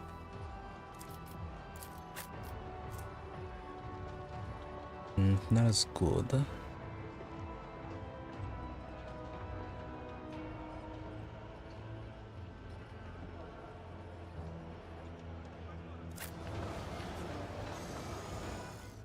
Though being able to stack perplexed might be useful. We'll take a look at it later if we remember. The machine god grants me insight. Okay, no need to go down for now. They will see. Oh yes, they all will see. Or falling into the opportunity of food.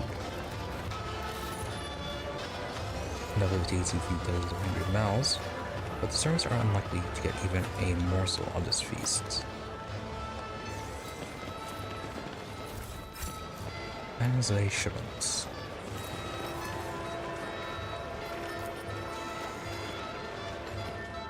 Oh, I have to go all the way around. Yeah, then this is the head execution. One step at a time, amidst the madness.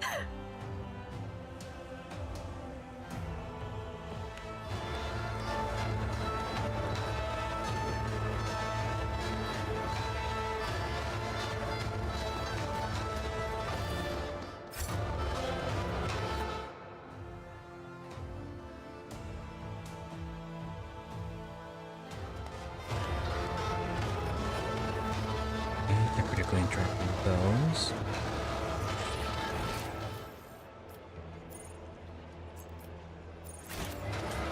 And a few more pieces of loot, then one last thing to interact with is Blurb.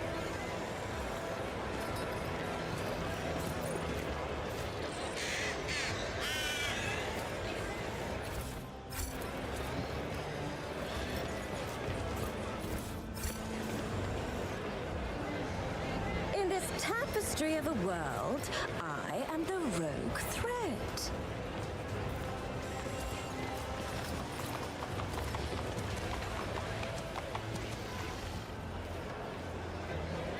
I'm gonna look at this is really where we came up from. Then Bluff was over here. Oh.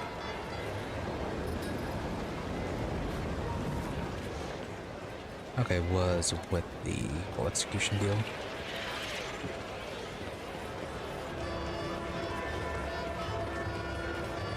I think. Where is he?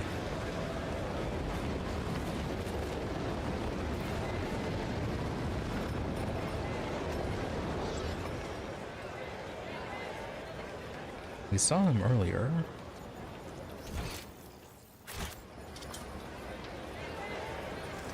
What lies beyond?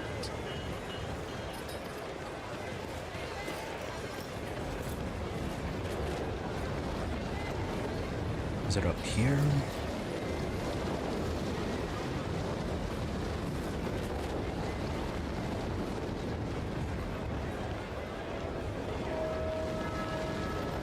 All our mutants. Oh, Shirak Cassia. Oh, there he is, Bluff.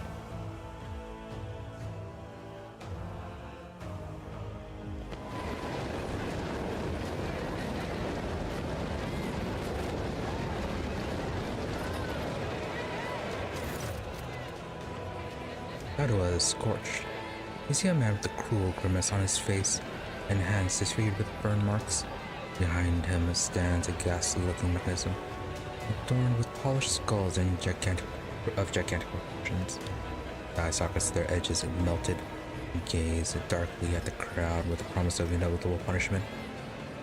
The man, clearly the executioner, bows his head. The very messengers of the sky have come to decide our fate. We are honored. Who are you? I am Chadwick the Scorched, a slaughterman of the 5th generation, and a humble disciple of the Iron Saint you see before you, your celestial highness.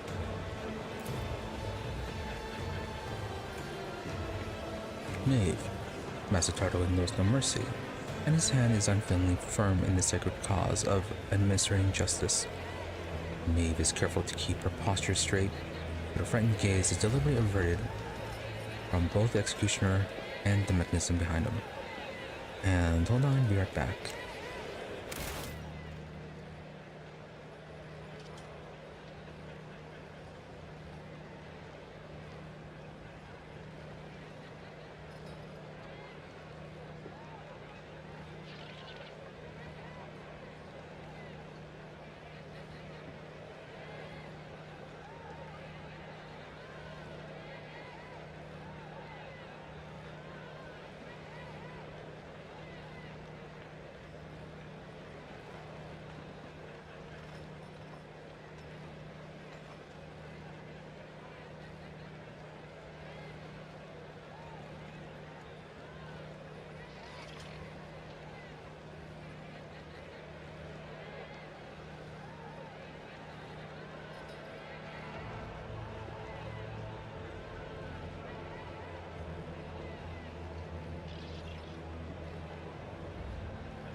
Alright, let's continue on.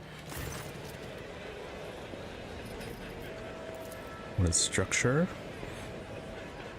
Tarua. The instrument of punishment is a personification of the great Thesmophorus, the martyr, that accomplished the legendary feat of slaying 300 heretics. As is glorious tradition, all mutants who affront the Emperor's gaze and stain the face of Thasura must enter the Saint's iron embrace. Whenever justice is served, hundreds flock to Thesmophorus, eager to witness the magnificent spectacle. Solomon, you have just confessed that your summons of justice served not as a demonstration of lawful authority and deterrence to your subjects, but as entertainment. Solomon utters the last words with disgust, as if there could be no foul or profanity. So who's inside right now? Another heretic violated the holy laws of Thessara, and since his body is already turning to ash, such will be the fate of his name as well, to be scattered to the winds, that it may never again defile the lips of any who live upon a sacred world. May never again defile the lips. He looks ready to faint. She seems both terrified and nauseated by the sacred rite that has drawn so many onlookers.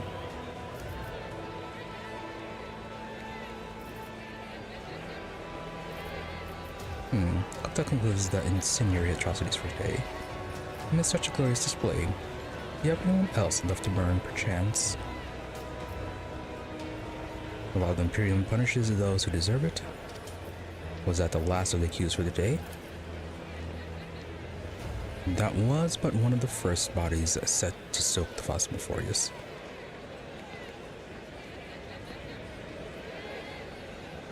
Alright, far from last, but pretty much the first. He's going to get a lot busier now, as if to confirm the man's words. The fire-breathing saint expels a puff of acrid smoke, while the guilty are being reduced to ashes. Let us meet the next participants in our performance. Yeah, definitely should have broadcast in Earlet. Two people, or something resembling people, are pushed onto the stage. They are mutants, hideous parodies of humanity forever tainted by the imperfections of the flesh. One of them, dressed in stained yet expensive clothing, the other is a tattered uniform of the local guards. Really? Your Celestial Highness, behold two loathsome heretics who blemish the very face of Thessara with their existence. Joshua chuckles, but his sneer is completely devoid of mirth. The degree of the guilt may vary, but they both deserve to enter the blazing bowels of the Thesmophorus, or the worst of their traditions, distorting the sacred face of humanity. But since fate has graced us with such lofty visitors, I eagerly see the right to punish these miscreants to you, your Celestial Highness. Contrary to his honeyed words, the executioner's voice betrays his poorly concealed displeasure.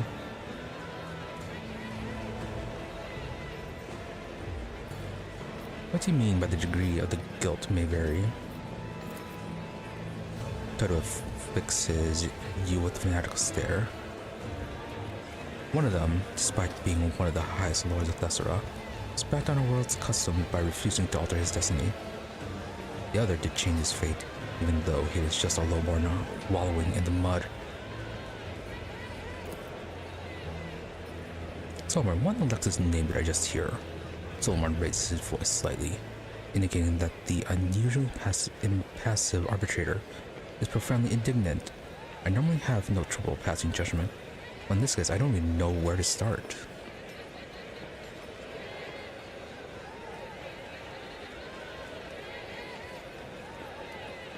Yeah, it felt like their mutation was not something they were born with, but came afterwards. Yeah, and they're somehow given their mutations just to justify this. First off, what about the opulently dressed mutant? What is his crime? A rotten stain upon the noble families. He was hiding in his matter to conceal his deformities. but had trouble keeping his mouth shut, perforating filth in tracts that he later sent out to his servants. He declared the choice of one's fate to be slavery, cast aspersions on the very traditions of the world, was insolent, swore profanely, condemned those who had chosen destiny. Luckily, he has no heirs, and today his cursed bloodline shall be put to rest once and for all.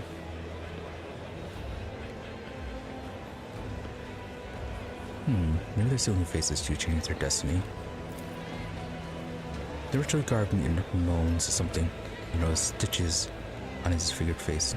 The zealous servants were evidently in a hurry to silence the condemned man early and sewed his twisted mouth shut. Give about the guard's uniform.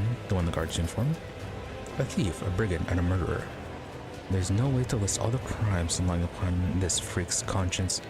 However, his willingness to change his destiny against all odds merits this mutant at least some honor, despite his feeble-mindedness and simplicity. He had enough sense to obscure his countenance with hoods and helmets until he made his way from beggar to guard. It was not long before his excessive passion for fighting and stabbing gave him away. The mutant utters a foul curse under his breath, and then he gives you a frightened look and falls silent. In her sight, the celestial lady seems to instill a reverent awe on the common denizen of Thasura.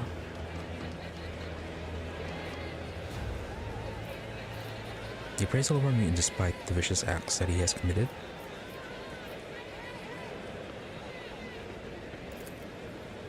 They are both mutants and have thereby violated his law.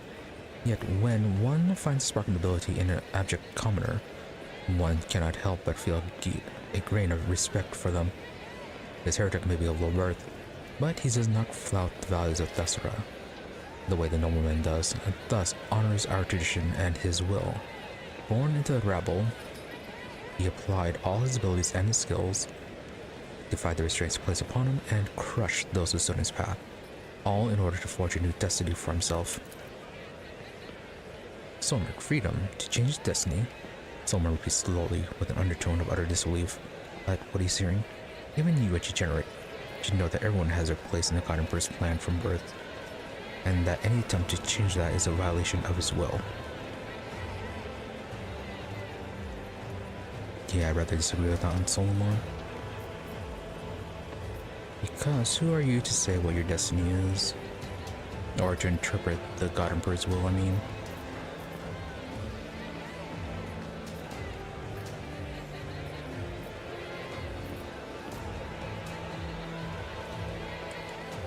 Hey, what about you? Which of these two deserve to die? Maeve's gaze darts fearfully around, while visibly avoiding the doomed mutants on the platform.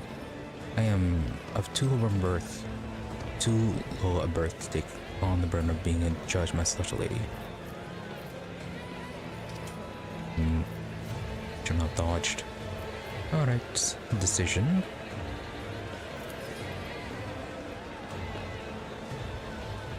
The words of the distinguished Kessel's law. We are all trembling with anticipation. Maeve seems to have reined in the emotions that were overtaking her. She casts a timid glance at you as she awaits the verdict.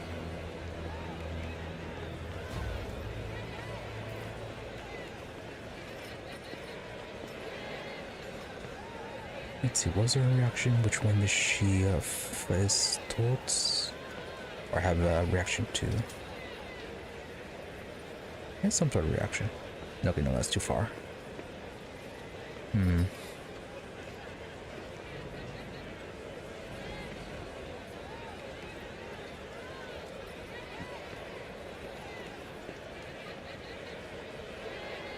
Let them both go, let them both burn.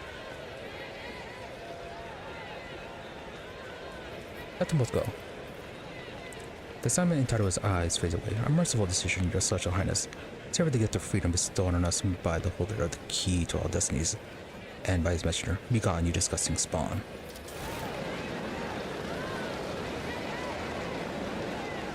We need to be able to track them down.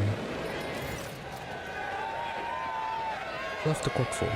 Oh, but clamor, I'll wager they heard the sound of the poor slaughterman's heart breaking all the way at the other end of Thessera. And now my favorite word, next.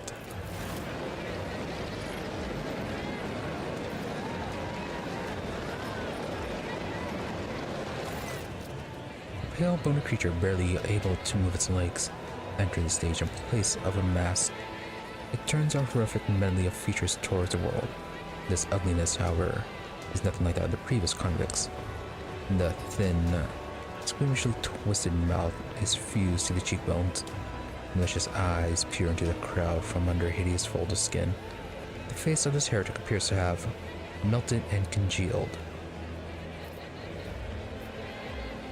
What is this heretic guilty of? The executioner does not answer right away, but makes you wait for a moment.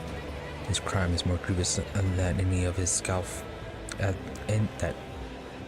than any the scaffold has ever seen. He is granted into destiny, but chose to defy it. Turned away the greatest gift that can be offered to the loyal sons and daughters of Thessera. The mere man's gaze drifts over the crowd until his piercing gaze meets yours. His head twitches, his face contorting in a monstrous grimace. Shut up before it gets in, he whispers in a sudden frenzy. I won't give up. I won't give it up, I won't.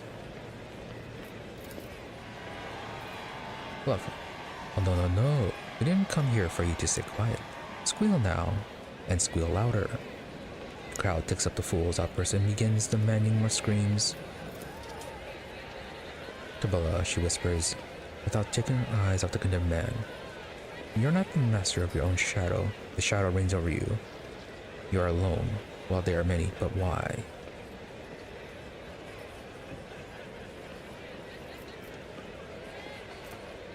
I'll try to awareness this. You glance at the crowd and suddenly see the fool, prancing and flitting among the balkers, clearly trying not to be spotted by you.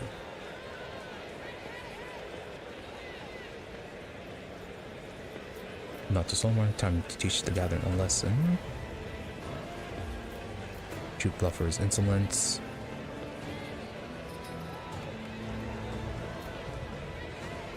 Not want to punish one fool.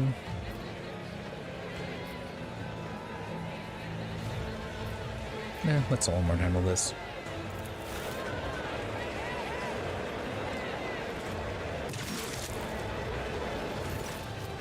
He just runs off. Without uttering a word, the arbitrator draws his weapon. 22 damage. The sharpens out, and a deafening shriek rises from the throng of people. He catches sight of the badly wounded fool disappearing into the crowd. So he's had his armor picked up, and now he's been shot. Quite durable. Maeve cries out in horror and immediately clasps her mouth with both hands, trying to lock her voice inside.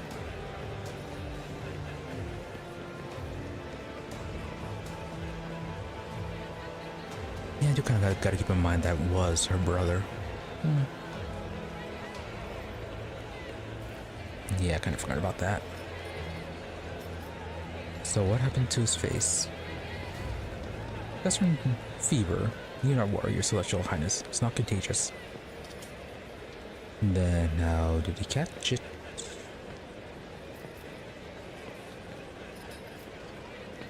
Enough dust, let him go. As Sato opens his mouth to say something, the convict takes a step on his clumsy spindly legs and then another one. The face, pretty strong, shining. And now the voice points directly at you. Give it here, give it.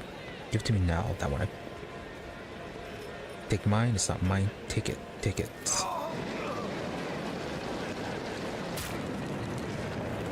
Okay, warp shenanigans, not Gene Stiller.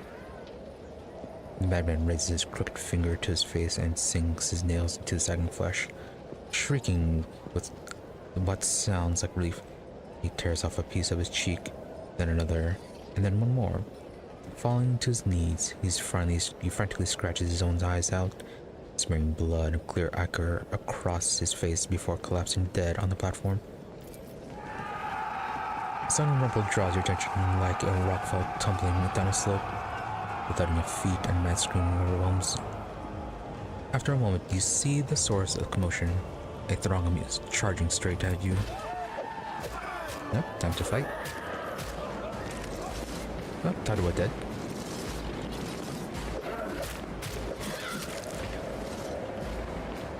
Guessing they are the victims.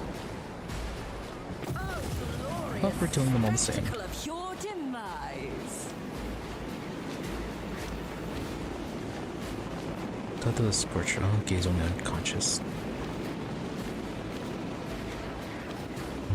Feeble mutant. You say feeble and desperate.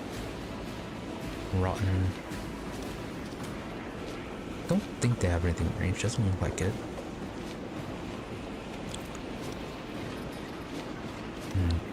That's doing buboes.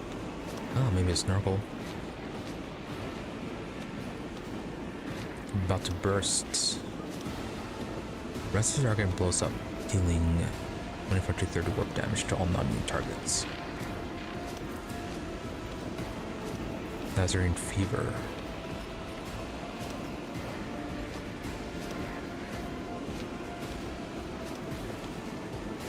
Okay, so explodes on death.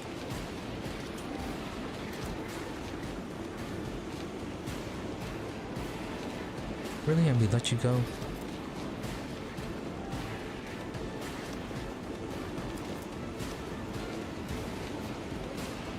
Take charge, festering sores.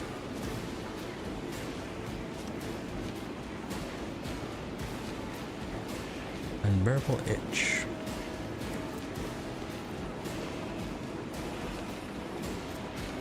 And then toxic spittle. Right, range attack with you. But yeah, all melee attacks. Okay, so we're dealing with nervable problems. Is that called the Knights go first? And our group more or less goes last. Anyone coming in from behind?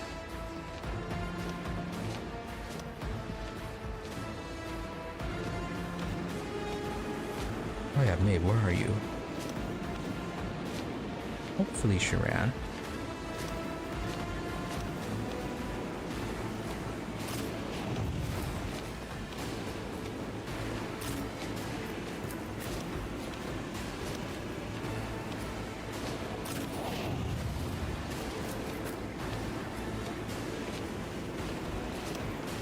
Careful with our melee people.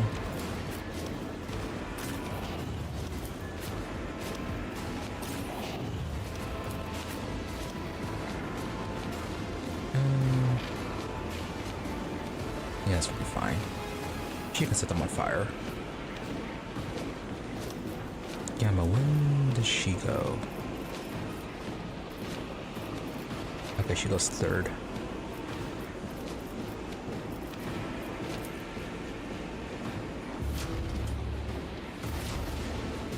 Shield up for the knights. Okay, they're just defending. Quick, quick! Good for them.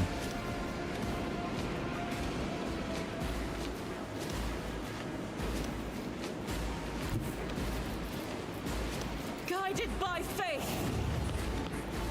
Do hope it counts for these guys, and we're not just going to set them all on Doubt is fire for right the now. weak. As the Emperor commands, I act.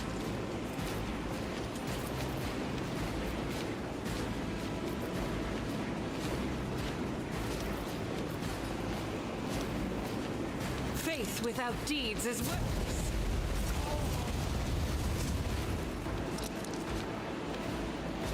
Okay, I think they dodged, so it did kind of break up the line. I keep forgetting to turn that on. I'll do what it takes. I can't stand it. Protect me. Quick! Didn't one-shot them. Nearly. Oh, they are quite close to being dead.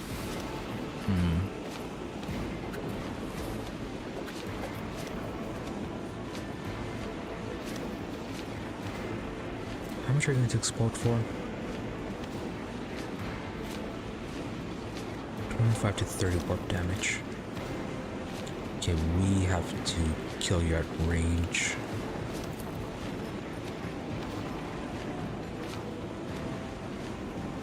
So then probably just focus on the other ones with her.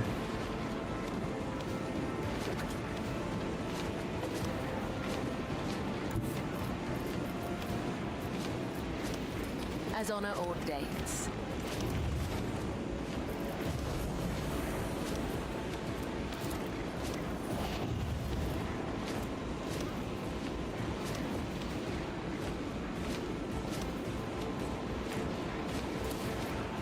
As the tenants demand. And you just parried that. The shadows will see it done.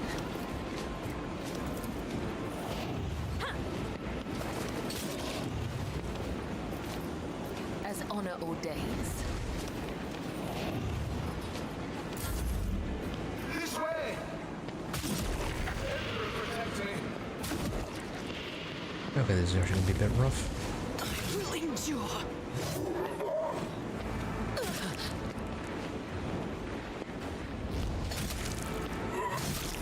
Yeah, the knights really did not last that long.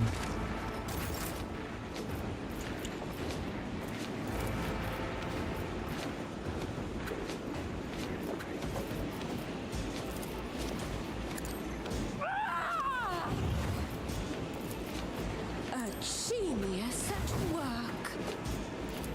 Schemes within schemes. Let's see. What if?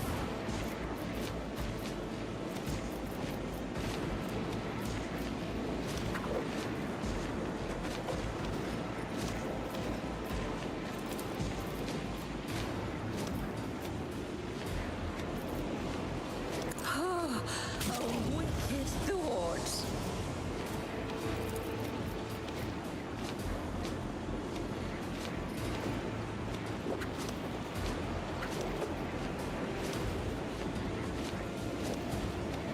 Let's...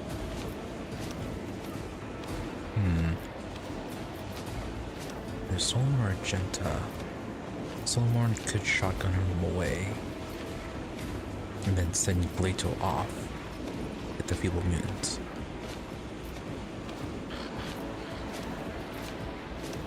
Yeah, I keep forgetting whether or not Argenta has the close quarter combat with the ranged weapons.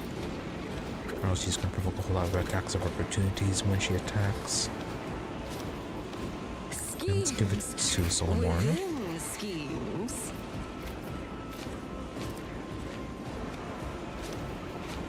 Oh, you don't get movement. More of an issue?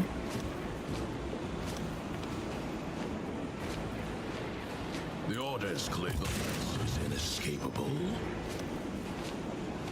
It's fine.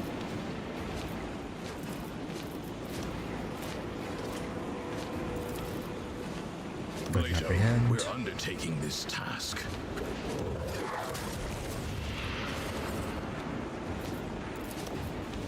Clarify your order. Well, let's look after that. Follow my lead.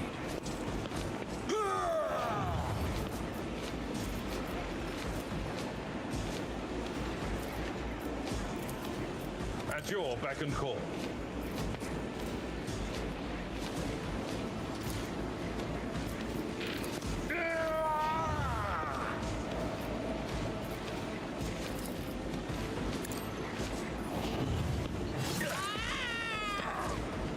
No? Okay.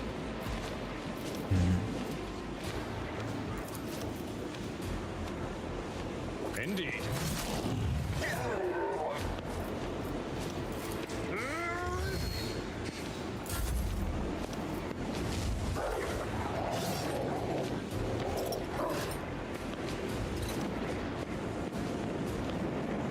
We got one more exploder down that way.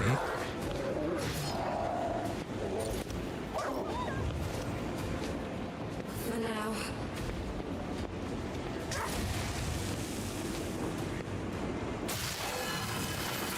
This way!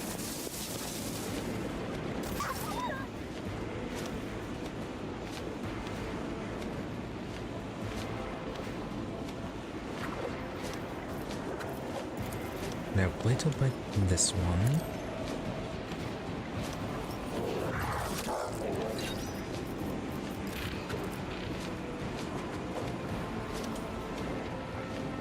Yeah, you're just in the way.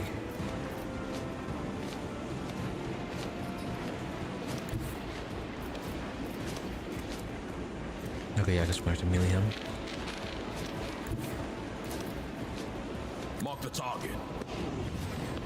Target eliminated. My ears are ringing.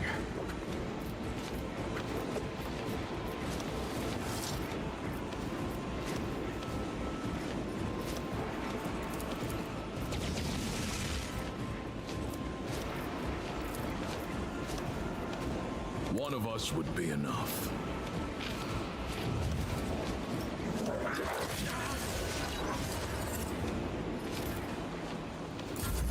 I can handle this.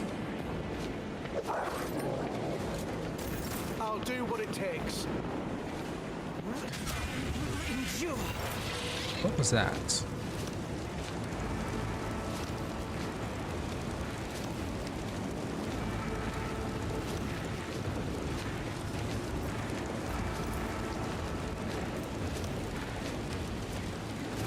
Oh, fire grenade.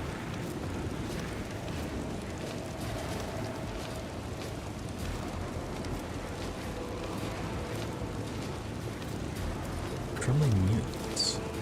I didn't realize you guys had fire grenades.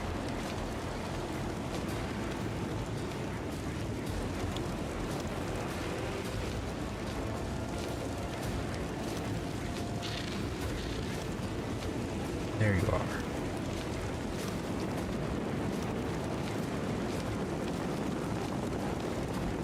So he does.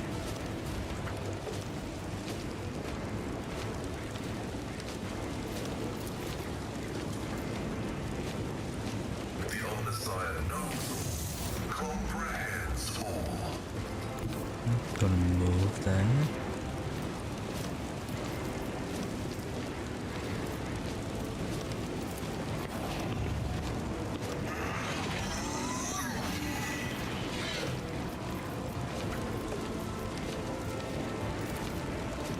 Abide in the host of blessed creations of the Omnissiah. Request approved. Emperor, protect me. Look out! Emperor, protect me. I can't stand it. Worse. It's nothing.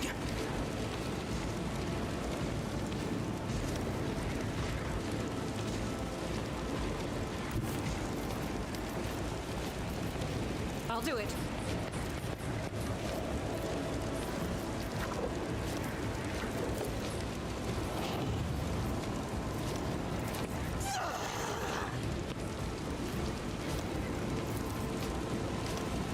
As the Emperor commands. 3 knockdowns.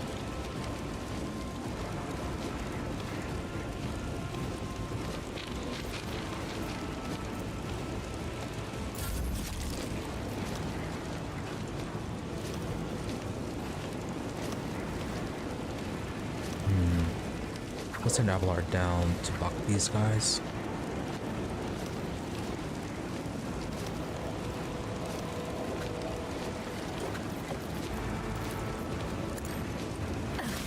Aim for the heart next time.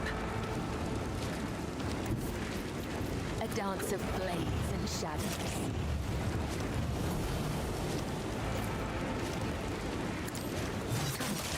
The other side awaits.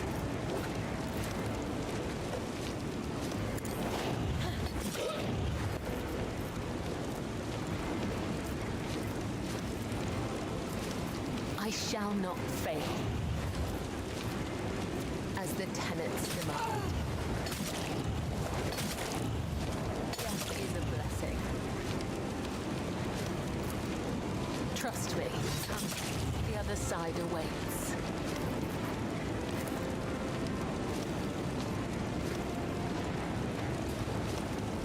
How many does she have? 3? You might actually still explode.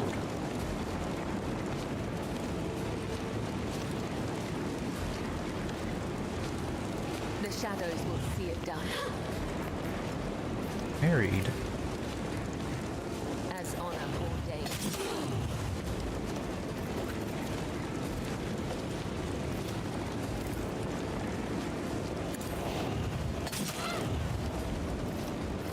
Trust me.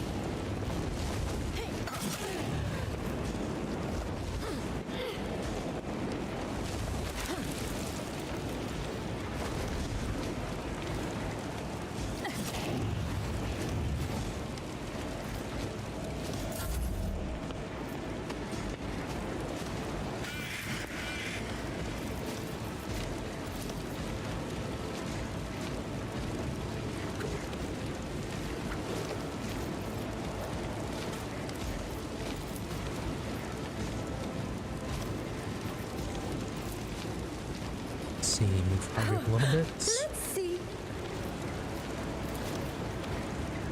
What if? Some healing. That's for you guys.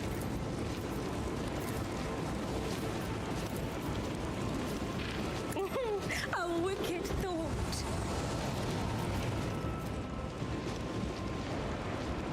Yeah, things are getting quite perilous. Oh, a genius at work.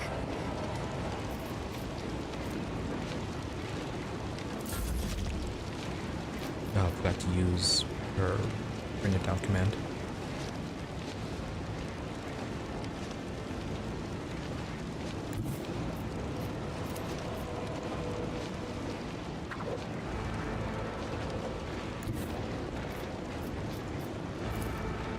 I will do my duty.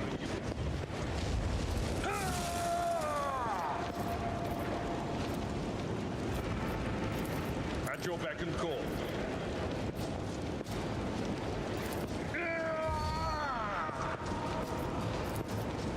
It will be done.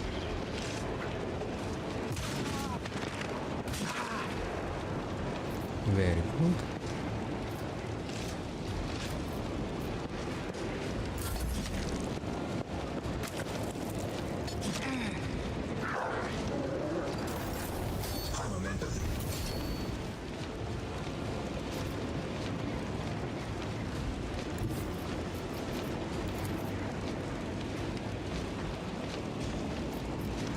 Oh, you actually have quite a bit of HP.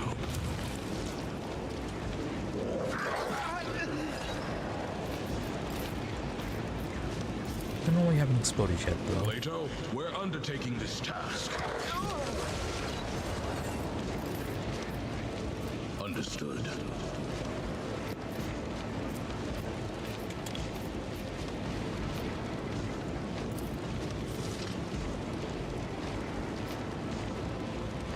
No, that's gonna hit Plato.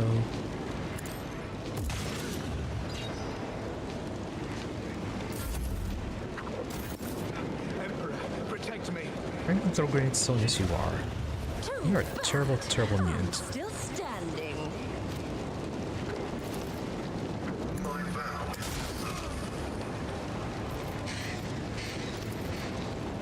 Anything we can do about you? I don't think so.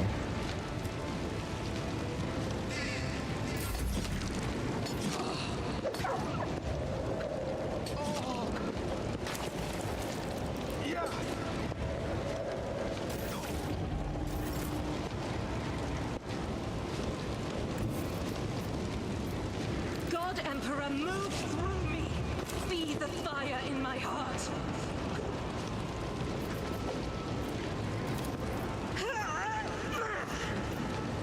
Doubt is for the weak.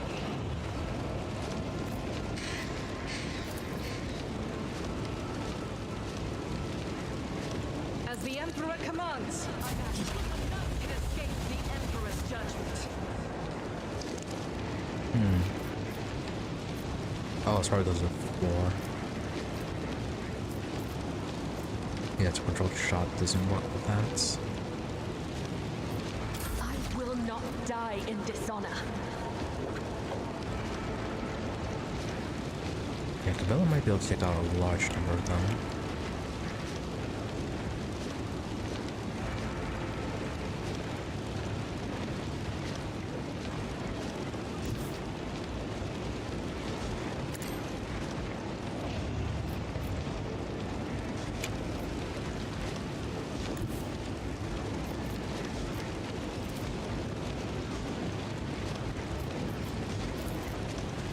I will leave footprints of scarlet.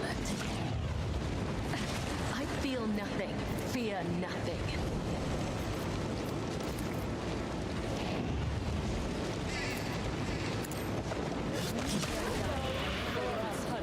Except I will kill them all. Well, that's all of them that just suddenly died.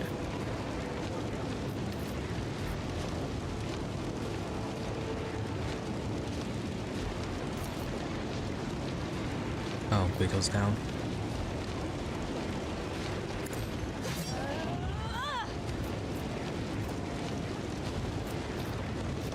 How many death room bugs do we have? Only one. I shall not fail.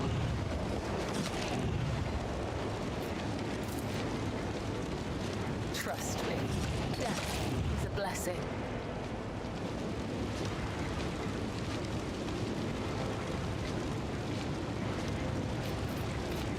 And go to run back. A broken blade. The blade returns to its sheath. Okay, that was a mistake.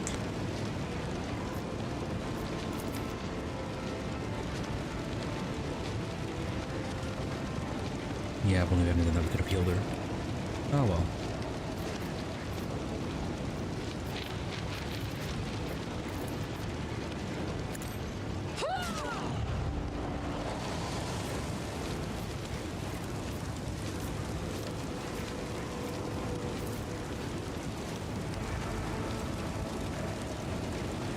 Oh, and then that guy's still there.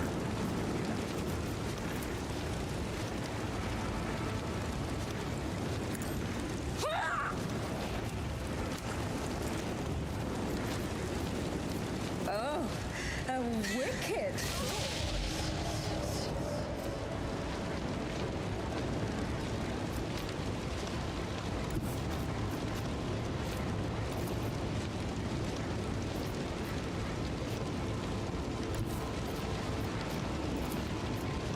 Schemes within schemes within schemes. Let's see if we can get the 12. No, we cannot.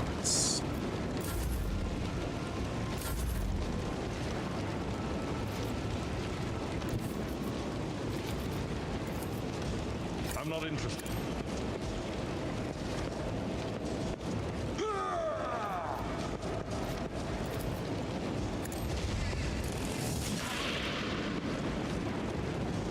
Interesting. At your beck and call. Oh. There's a dodge this time. I will do my duty. I'd rather not.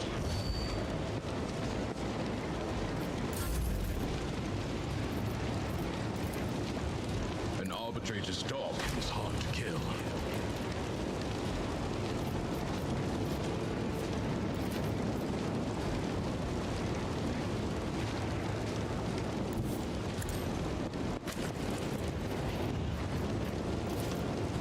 One of us would be enough.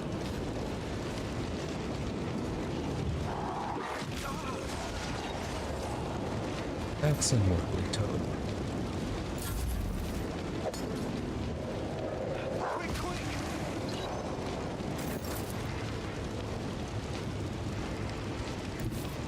No more grenades from you. Activating calculated fury algorithm.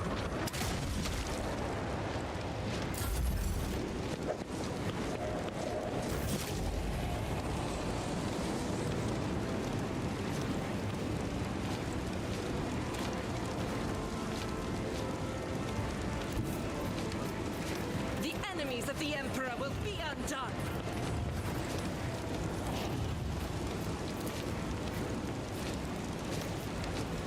I'll do it.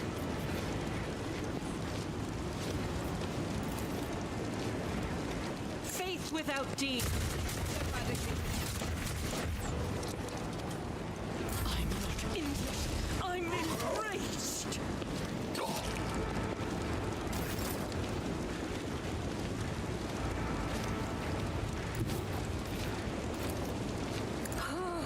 A wicked thought.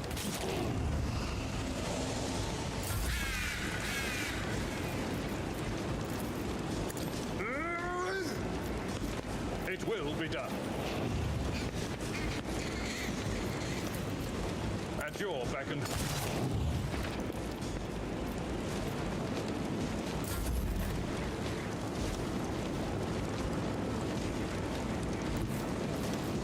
Moving into position.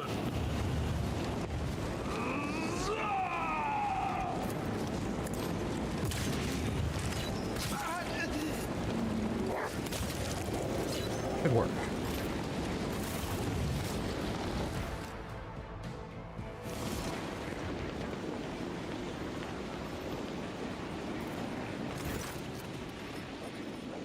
Roldo. Your Celestial Highness, apologies for my late arrival. Convenient. I wasted a great deal of time in idle squabbles with that oaf of a treasure as he was looking for the shipment of Chronicle. I only heard about the attack after it had already begun. The elevator might as well not have been moving at all. It was so slow.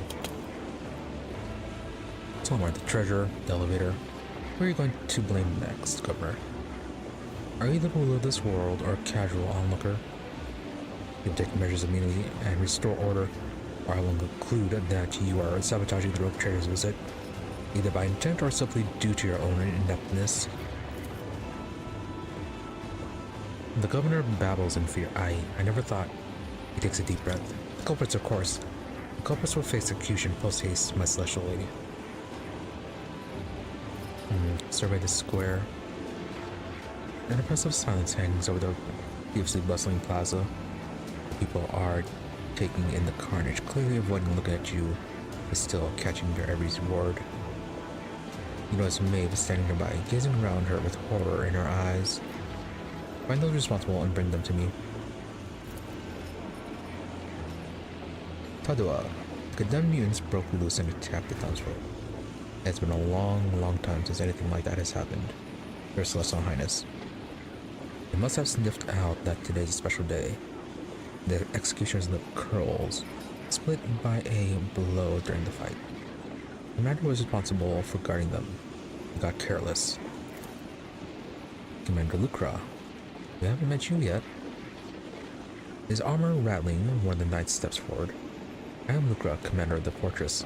I can attest that the ungodly mutants were restrained properly. It's the Phasmophorius. The smoke whipped the brutes up into a frenzy. And how does that work?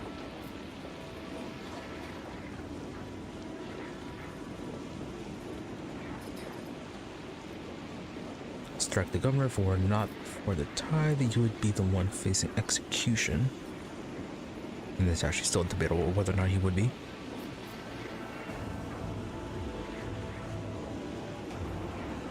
So it's either the commander or the executioner, is it?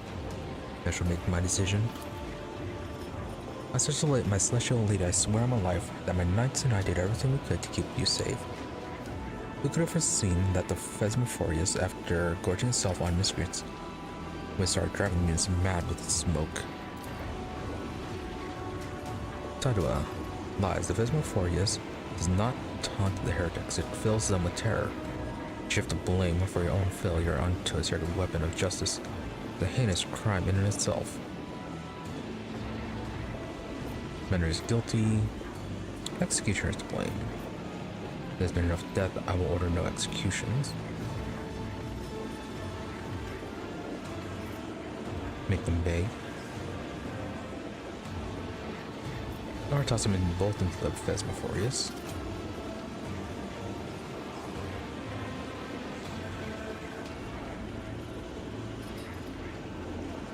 And throw the executioner in.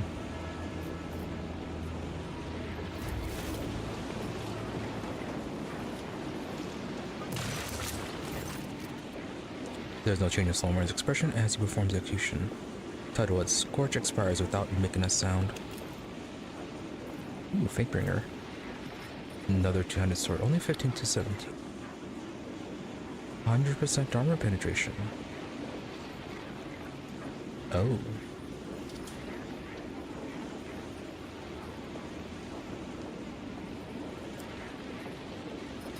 Seems pretty nice. Slightly, well, quite a bit less damage than the other one that we gave to Cabela.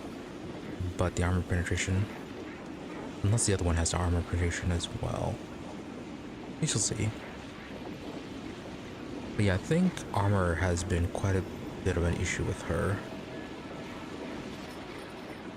So this might actually solve that issue.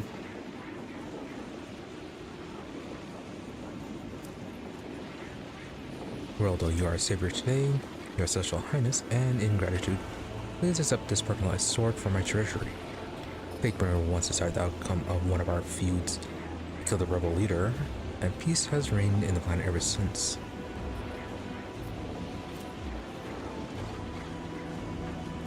Return the gift. Don't want to make a note of this attempted bribery. I have no need for your gifts. No? Accept the gift. Thank you, Roldo. Play nice for now. Governor bows at your feet. Look at Maeve. Having dusted herself off and reassumed a proper bearing, Maeve stares off into space. Despite the shock, her lips are pressed together firmly, and her back is impeccably straight. She's trying. It appears the celebration is over, Governor. Not in the least, really. I will not let some beast ruin everything we have worked so hard to prepare. I suggest we distance ourselves from this place and return to our corner of revelry and peace. By your leave, I will be waiting for you at the head table. Your oh God, and forgive me, strength. Swallowing noisily, the governor hurriedly departs the scene of slaughter.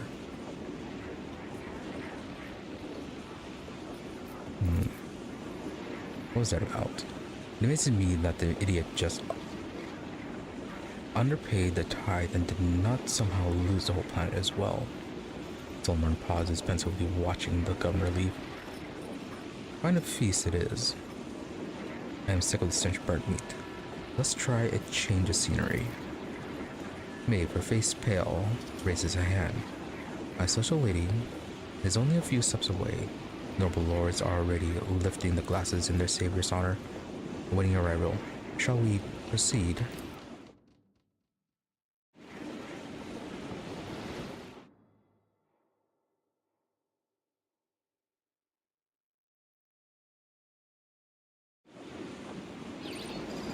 Well, first loading.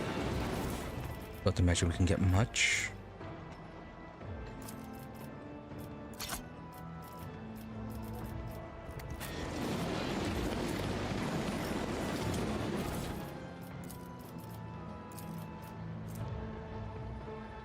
Hardened shield, is that better than what you have? Probably not. No, it's not. Nowhere near.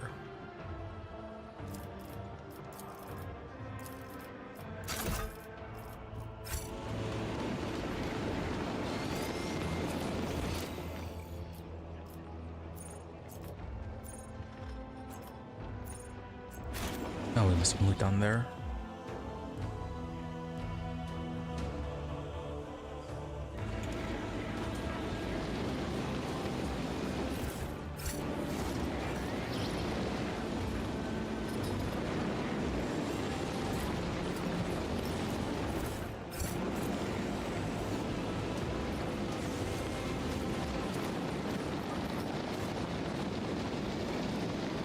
Interesting about the blood there. Is that a texture problem, or is it actually supposed to be white like that?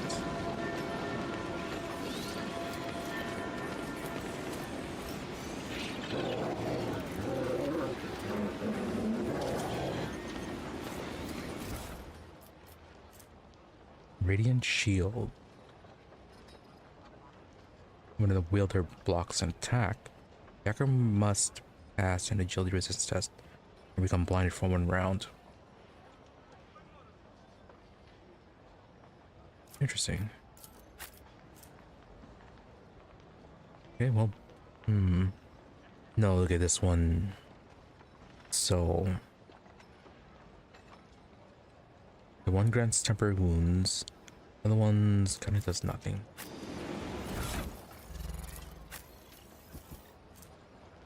Yep, basically, nope, that's the one he's equipped with a shotgun. Gets the other one.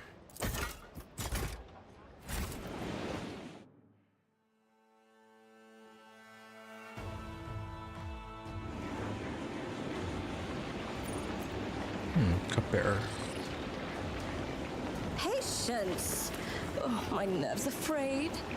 Operation successful. Oh wow, Cabela has a whole bunch of injuries.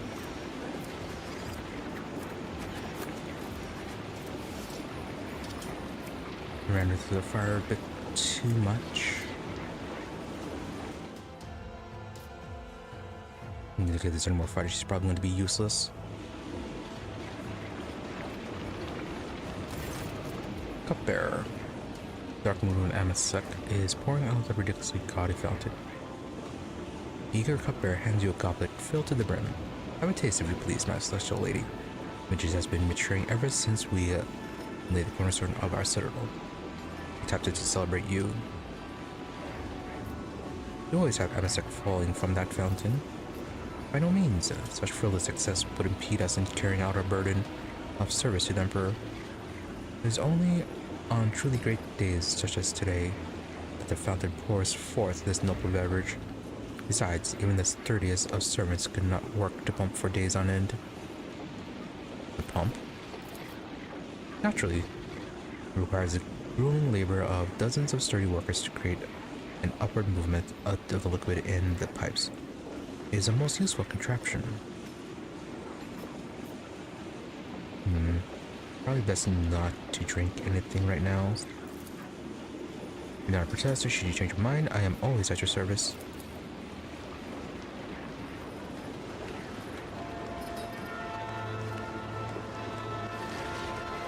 Oh.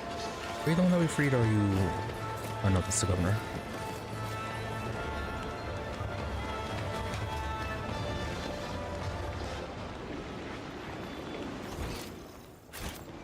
Okay, there's apparently a few other things we've missed. Sings in my veins.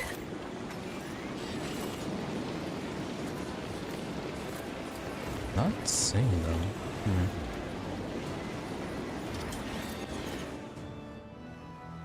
Okay, well, before I travel any further, talk to Maeve.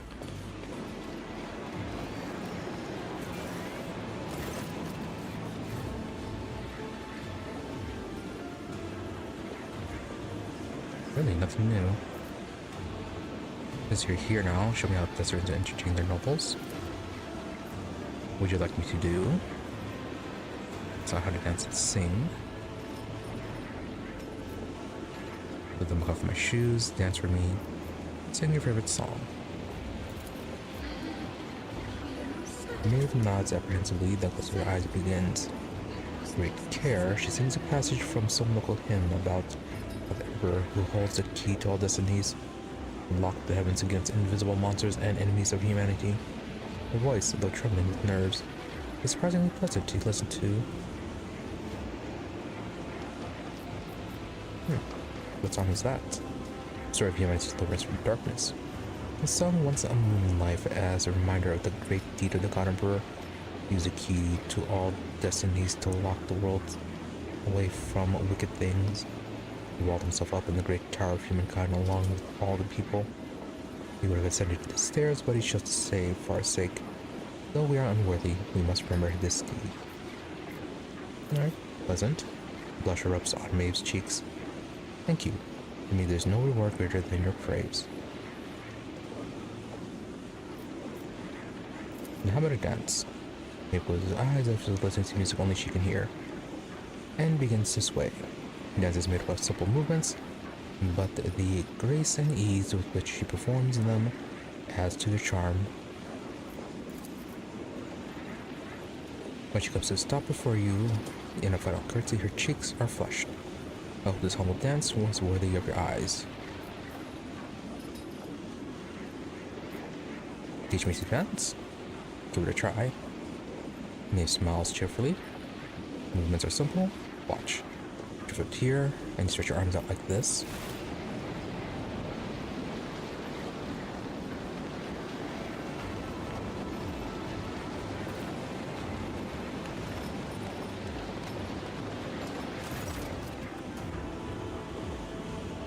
That is excellent, my lady. Alright, nothing came from that. Thank you, Maeve. It's an honor to entertain you, entertain the celestial lady. No new option.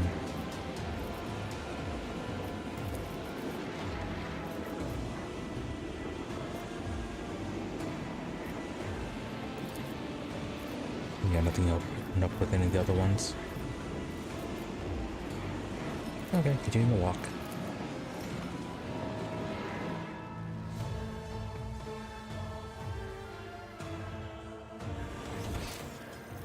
Before we talk to the government, let's return to this. Also return to the sculptor. Oh, yes, they all will see. Yeah, we missed this over here.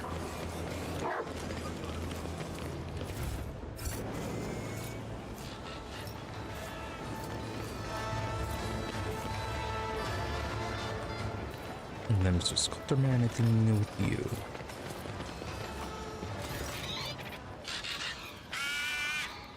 No, okay, just looking on the sculpture. Although you should probably ask about that. What does Destiny have to got to do with it? When I sculpt your Celestial Highness, I see people's destinies in the forms I create. The visions that come to shape not only the stone, but the person's fate as well. Your image was indistinct when it appeared before me, and my work is not yet done. What do you wish to behold? There is no embellishment to the man's words. He shares a special bond with his creations, one that you can sense clearly as any other breath of the warp.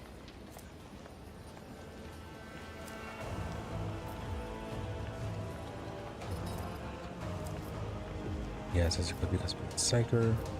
Glorious deeds of the future. Oh. Permanent buff. The very last pass has been carved into stone. Images of your future. These are distracting you from here and now. But someday, those fantasies will become reality. Aw, reduces the character's fellowship until the mission of Desera.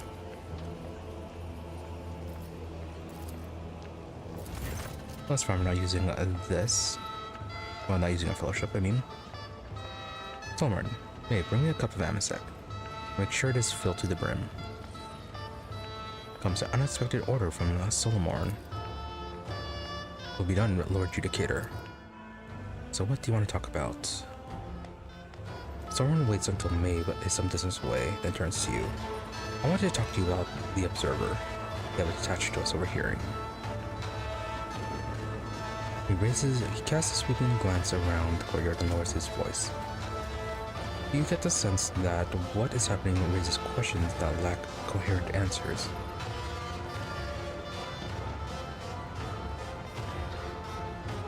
And when he's well, on account of certain unusual circumstances. Yeah, not even including that attack, right? Which ones in particular?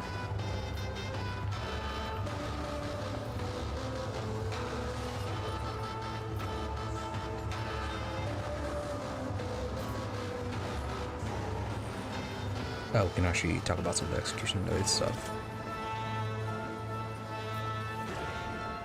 A lot of things to talk about.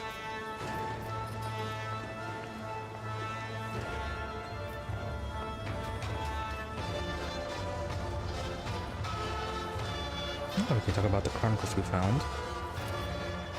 Not bordering the R Heresy writ large. That is not what troubles me. What troubles me is that the madmen succeeded in publishing them.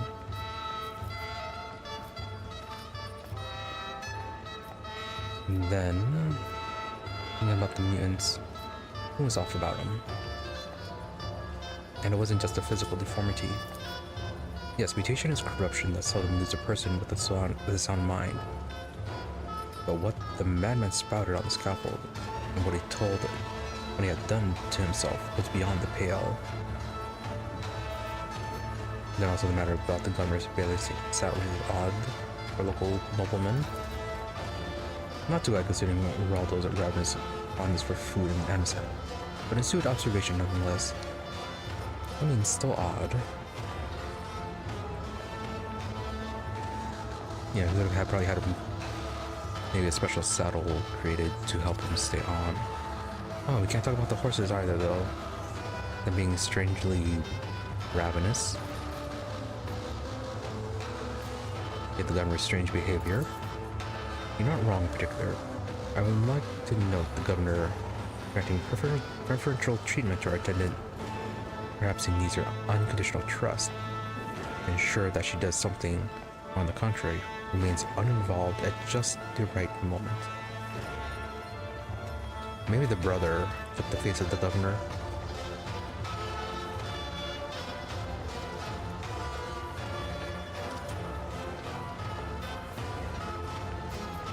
Just saying all the theories at random. Until something sticks.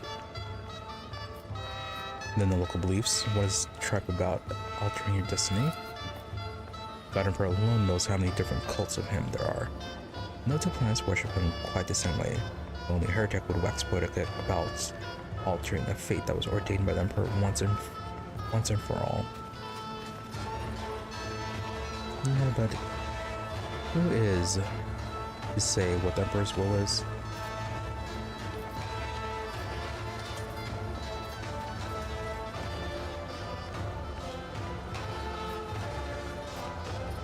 Yeah, about the attack itself. Attack is unlikely to have been planned. Looks too messy. I would say, on the other hand, perhaps that's the best backwater planet can do when it comes to plotting and scheming. Yeah, very improvised attack. And then about the governor himself, bawling. Indeed, at first one could mistake it for a sycophancy and an attempt to appease a celestial guest. The longer it goes on, the more apparent the criminal intent behind the stalling that the inevitable becomes. So what is your conclusion? I have a theory, but I'd like to hear yours first, unless my opinions influence your reasoning.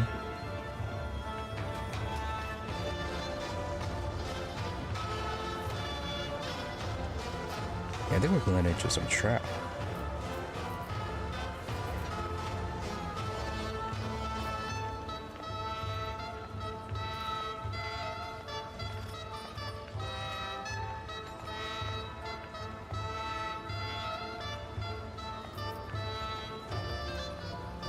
Not a feudal world with a primitive populace, but a forge world, also an industrial one. The point of the deception is to pay a smaller tithe. I mean, you did have a blacksmith making bullets.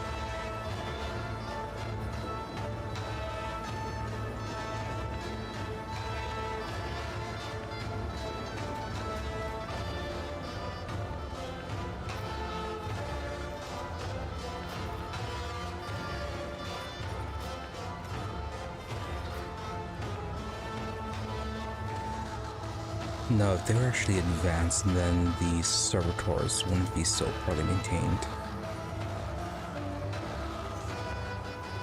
Yeah, the servitors and the animals, the Stalax, whatever they were.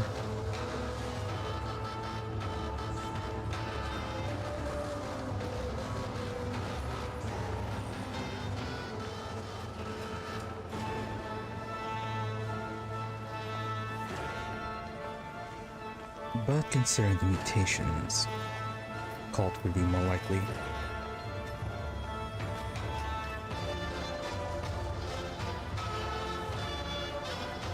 Cult and being led into a trap.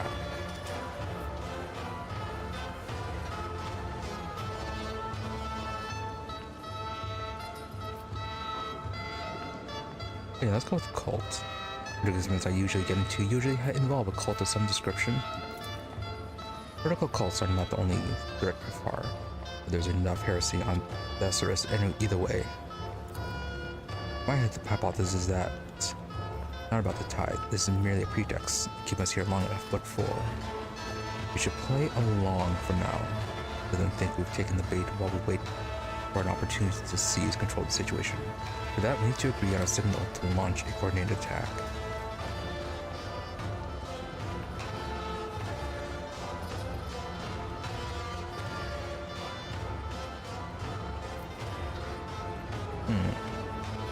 Can we really resolve this peacefully? It does seem like they are trying to steal people's faces.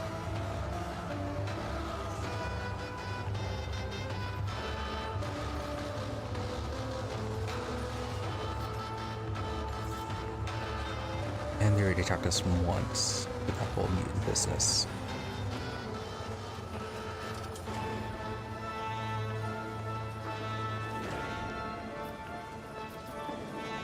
I guess we could create a signal and then use it just in case.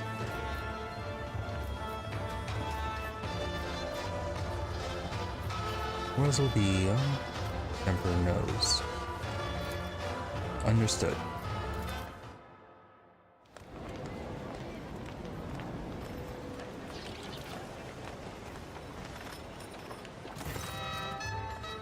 Maeve returns, taking quick, careful steps along the paved road.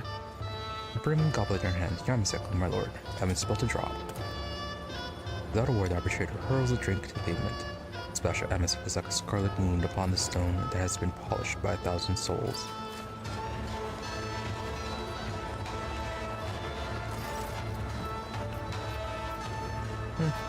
Well, she hasn't been put off for that.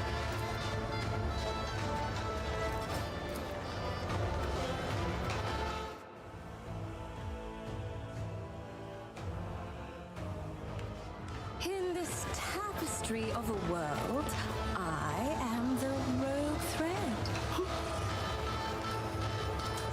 I'll talk to the governor now. Governor ruled though. The governor's hands reach for the emissary, but flinches under your gaze and abruptly changes trajectory towards the appetizers. Today's a very nervous day, Your Celestial Highness. When I feel nervous, I eat and drink and eat again. This is just the way I am. Whenever I have mercy, the food today is to die for. Would you like to have some? Ooh, those are some tough checks. I recommend you try the fried alcadont, whose horns were still goring my hunters just the other day. Here we have some 5-tailed shrimperiuses in stewed black eye sauce. These fellows need to be eaten quickly before they scurry off the plate. As for the side dishes, you simply must have a taste of these crispy, blabbered shells seasoned with blue glut. This spice scorches your tongue, but followed with some amsec, and will feel like the waters of life itself. Attack the giant Owlcat Gam. Vanquish the 5-tailed shrimperius. Defeat the blubbered shells seasoned with blood.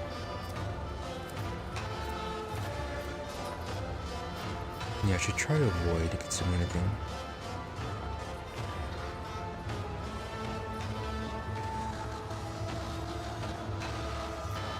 The only dish I want is called the Warped Damn Tide. I want it served to me this instant. Your words cause the governor to sober up immediately. Everything is prepared. All records and deliveries contributions. It truly is a tragedy that you'll not get to enjoy our imposter hunt. An event that has been assiduously prepared to delight the eyes and mind of your Celestial Highness. Unless you reconsider, my lady. Someone leans over to you. Rogue Trader, once you had your fill, the governor, let me ask him a few questions.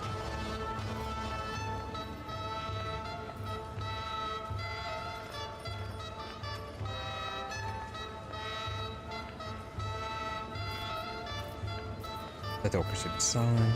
Keep playing. We should move on to discuss the tide as quickly as possible.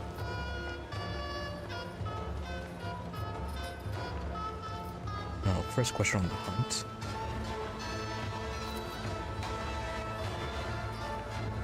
We're all the ways ahead of Maeve. You and Darling tell our guests about our amusement.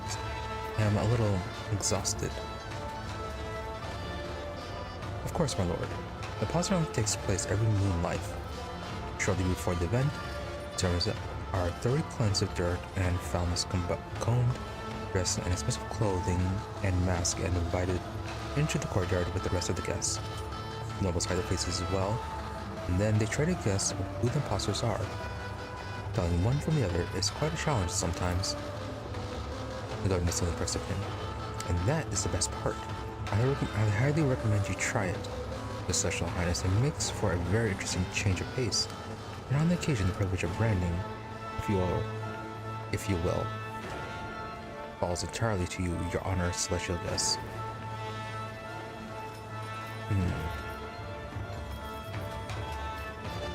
Suppose I found out the imposters. What happens next? They produces a shimmering slate featuring a string of fine inscriptions. This is a data brand, one of our off-world treasures.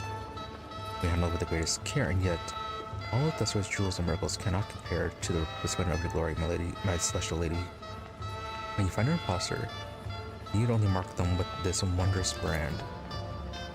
Pascal, analyzing. This brand is a property of the Idex Ventress food factory. It was used to mark the meat of high-protein specimen on the planet's fauna. The inscription in Proto-Gothic translates to rocks on corpse feed. Really? During the week, we hold food then? At the end of the hunt, we hold a great feast. If you guess at least one of the imposters, you also win a fine prize. If you guess all four, there'll be an even more special reward. Remember, at one of the hunts, a servant played the role of Baron so well that all the lords unanimously granted him favor and then keep the title and privilege of the nobility. Such a thing rarely happens, but who knows what the evening will bring. For tonight, it is you who will determine the worthy, my celestial lady. Someone. Here's a myth that there's a masquerading rabble among the desolate noble. Illiterate, no idea how to collect ties or, by the throne. That actually explains so much. The proctor scoffs and glances at the enthusiastic guests. Go ahead, Governor. Commence your charade. The sooner we start, the sooner we finish. No, that's surprising. Solomon is actually going wrong with this. The governor lets out an honorable gulp. You shall be done, Master Judicator. I suppose we might be able to get more information if we participate. How does one find an imposter in the crowd? By the way they talk, by the lack of restraint, the unfamiliar delicacies overwhelm them so much that they lose control. Imposters are often scared of the responsibility that has fallen on their weak shoulders. They try to stay close to the real nobles and imitate their rarefied manners. During the hunt, it is most worthwhile to pay attention to separate groups where a conversation has already started. A frightened imposter will probably try to hide behind other people's backs. That's all I know, Celestial Lady.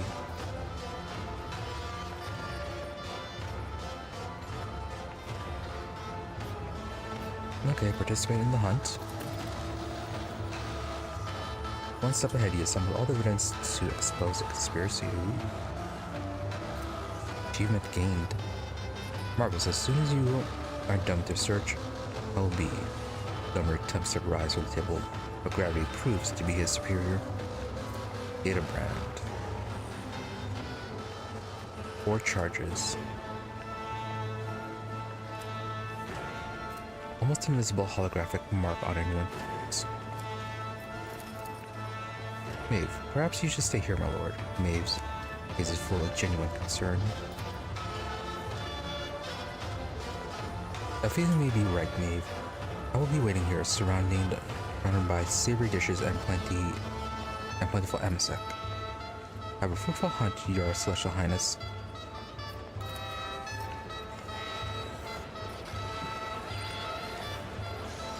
I think you'll be an imposter. buff might be the actual lord.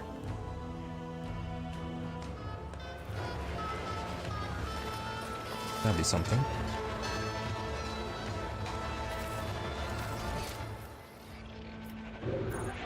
Okay, and looks like the groups are actually marked.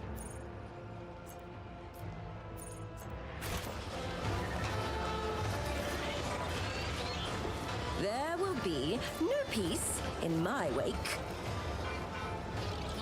Is May following along? No, she's staying behind.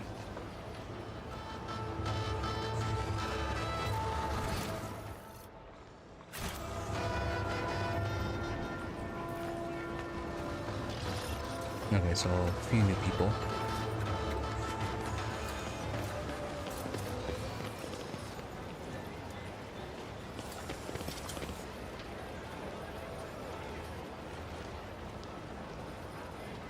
Alright, well, we'll talk to everyone first and then we'll do our judgment. And Jacket, the few nobles have gathered around an older man in a fine jacket. His eyes dart back and forth between them. I come from an honored dynasty, you can't. He keeps trying to approach someone, but they all recoil from him as if he were a leper. Lady in golden mask. Mob's instigator. A lady in golden mask exclaims furiously, I'll listen to the song of this poor wretch. He thinks that the bath they gave him makes him look like a nobleman. On noticing you, the crowd parts in a peevish voice. The woman drawls. We ask that our celestial lady brand this peasant. Among the hushed crowd, you single out a young woman in a half mask in a gorgeous dress who is watching intently from the side. Explain to me what exactly is going on. Lady in golden mask. He makes a curtsy gracefully. Your Celestial Highness, we have exposed one of the imposters. There he is, the one in the jacket, still clinging to his facade. You have to brand him quickly. She is quite eager.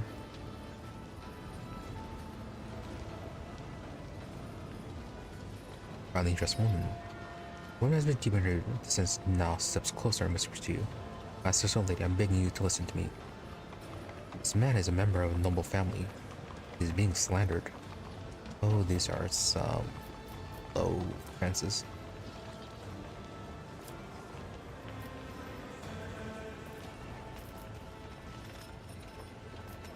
Definitely should have brought Cassia or Carolette. Persuasion? Failed. Perception? Both failed. To the crowd? Usually believe the man to be a common disguise. Well, certainly, the type of nature is apparent to every self-respecting aristocrat. The woman's not lying, but neither is she being completely candid. The way she looks at the accused man speaks of an old, improbable hatred. The kind one shows to a true enemy. Yeah, the man is noble. Why are you so intent on painting him as otherwise? Lady in the golden mask clears her throat. There's not a word of lie in what we have said. This travesty of no man was granted his privilege less than 100 years ago. A family of upstarts who have elevated themselves through pedantry. For any true-born noble, he is no different from a masquerading peasant. Blurb. A tired sigh escapes his chest. Desra has more in common with Dargonus than I first thought.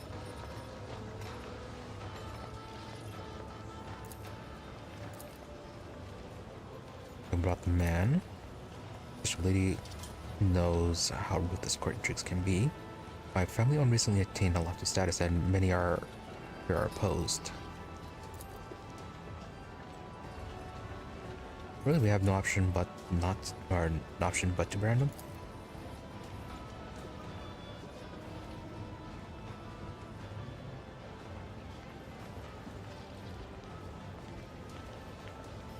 Okay, it's not the man in the jacket. Fine dress. She was kind of lurking in the background.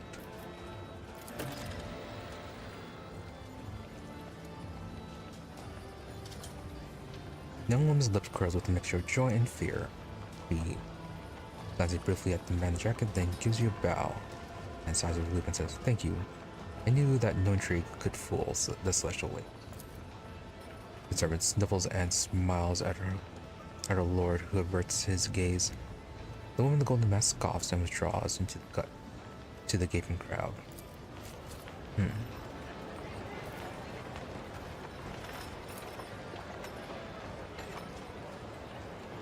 Doesn't say whether it's right or not. Let's see if we can actually pass those checks. Also, is there an option to return to the ship? Because if there is, kinda want to, and then get Cabela cured. And then maybe swap out Argenta for Irlit or Cassia.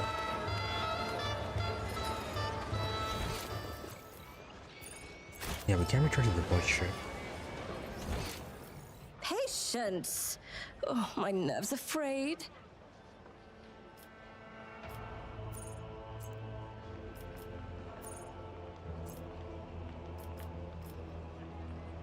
So one down there. Two more groups there. And one down there.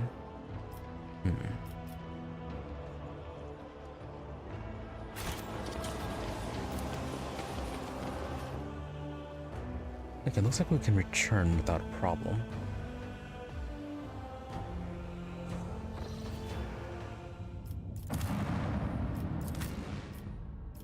Swap out Argenta.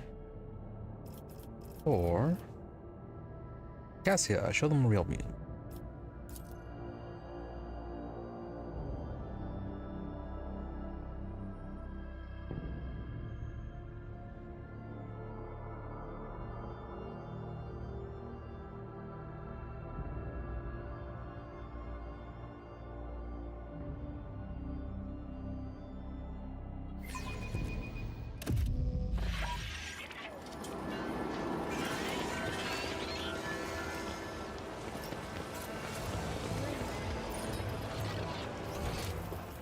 Well, we did miss a whole lot of that earlier. James?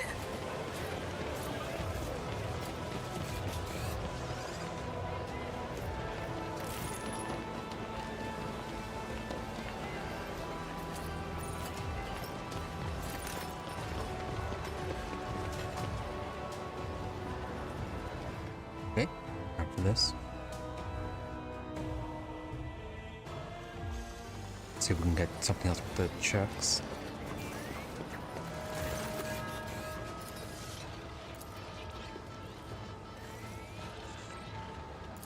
Explain. Slightly better. Look at the man closely. The man's terrified. His hands are clutching on an expensive cane bearing an intricate family coat of arms. Persuasion. Still failed that one.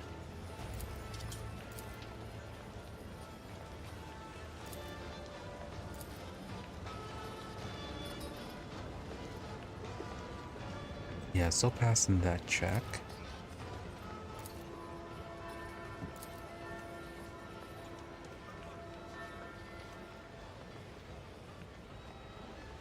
Let's try the golden maps. Noble's gasp while the woman stamps her foot, starts flailing her arms.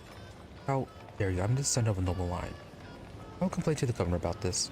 Here are few laughs. The people gathered there to appreciate the sheer absurdity of anyone trying to threaten you with such a complaint.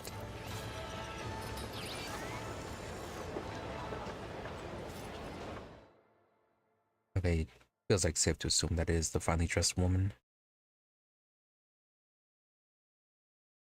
But we really don't get any solid clues about that.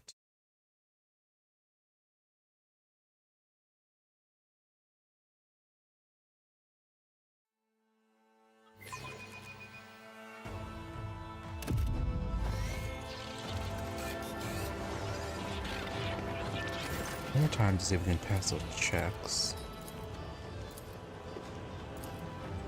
Yeah, I should pass the persuasion. Aye, she whispers quietly. I'm just a commoner in a fancy dress, my lady.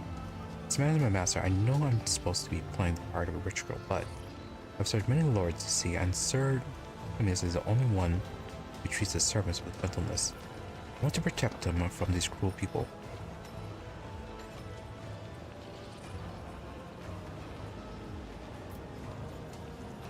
Okay, so it was actually right then to stamp her in the first place.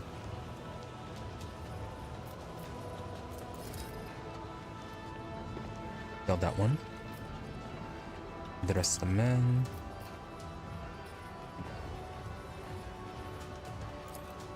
Without protecting, the old man adjusts his master's prize. His eyes scan the crowd again and comes to rest on the finely dressed young woman. That's Rinka, my house servant. What is she protecting me, you say? He has no idea what game she's got herself mixed up in. Forgive me, my girl. His lips quiver as he grips his cane more tightly, breathing deeply before suddenly taking a step back. Here she is, the real imposter, the house girl, Rinka, committed herself to the celestial lady. The old man spits and points his finger at Rinka, who shrinks away in fear. How could you schemers even think of deceiving our supreme benefactor? Vulture's gazes shift to you in anticipation of revert. You truly believe this man to be a commoner in disguise? Whoops, not that one.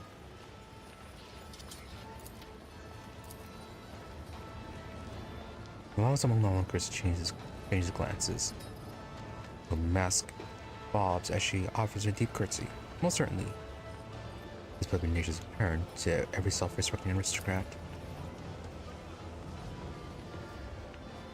And then we missed the logic on that one. Random imposter.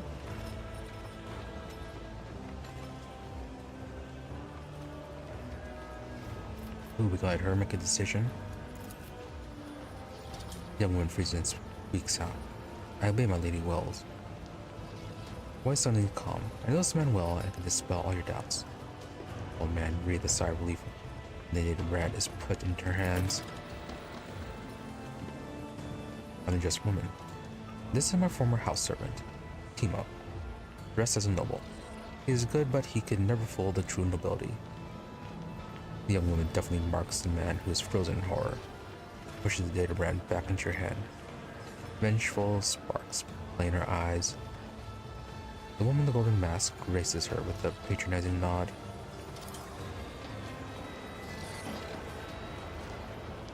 Well, that's something. Probably because she wasn't expecting that. So yeah, the finely dressed woman is the commoner.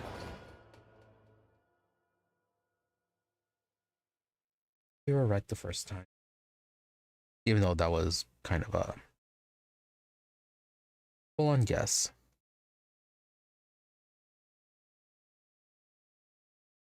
Also, Maeve showed up.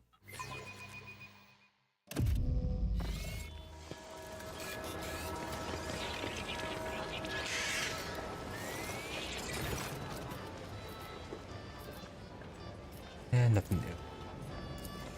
She's just following. So...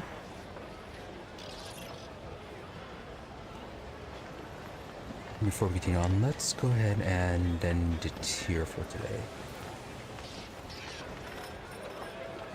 Okay, we're getting close.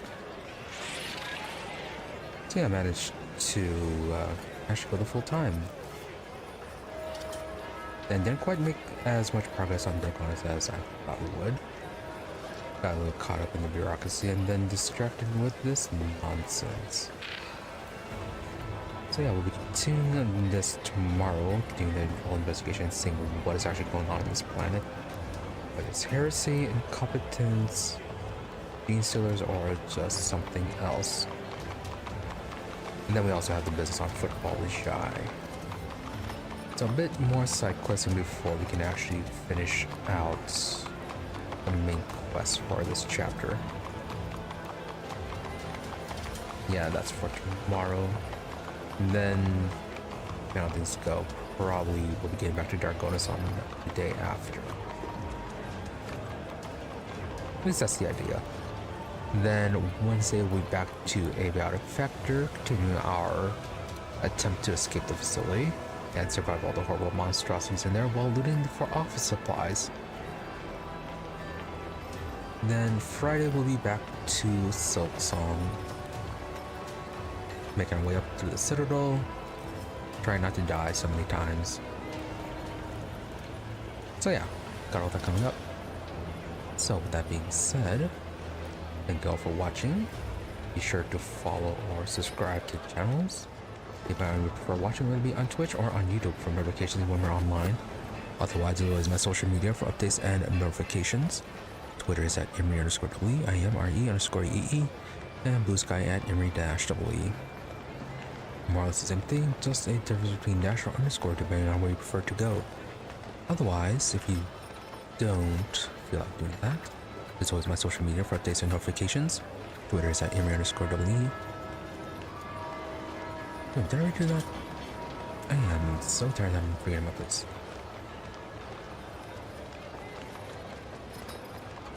But anyways, yeah, if you don't use social media, do try to stream every day about the same time between 12:30 a.m. to 5 a.m. US Central.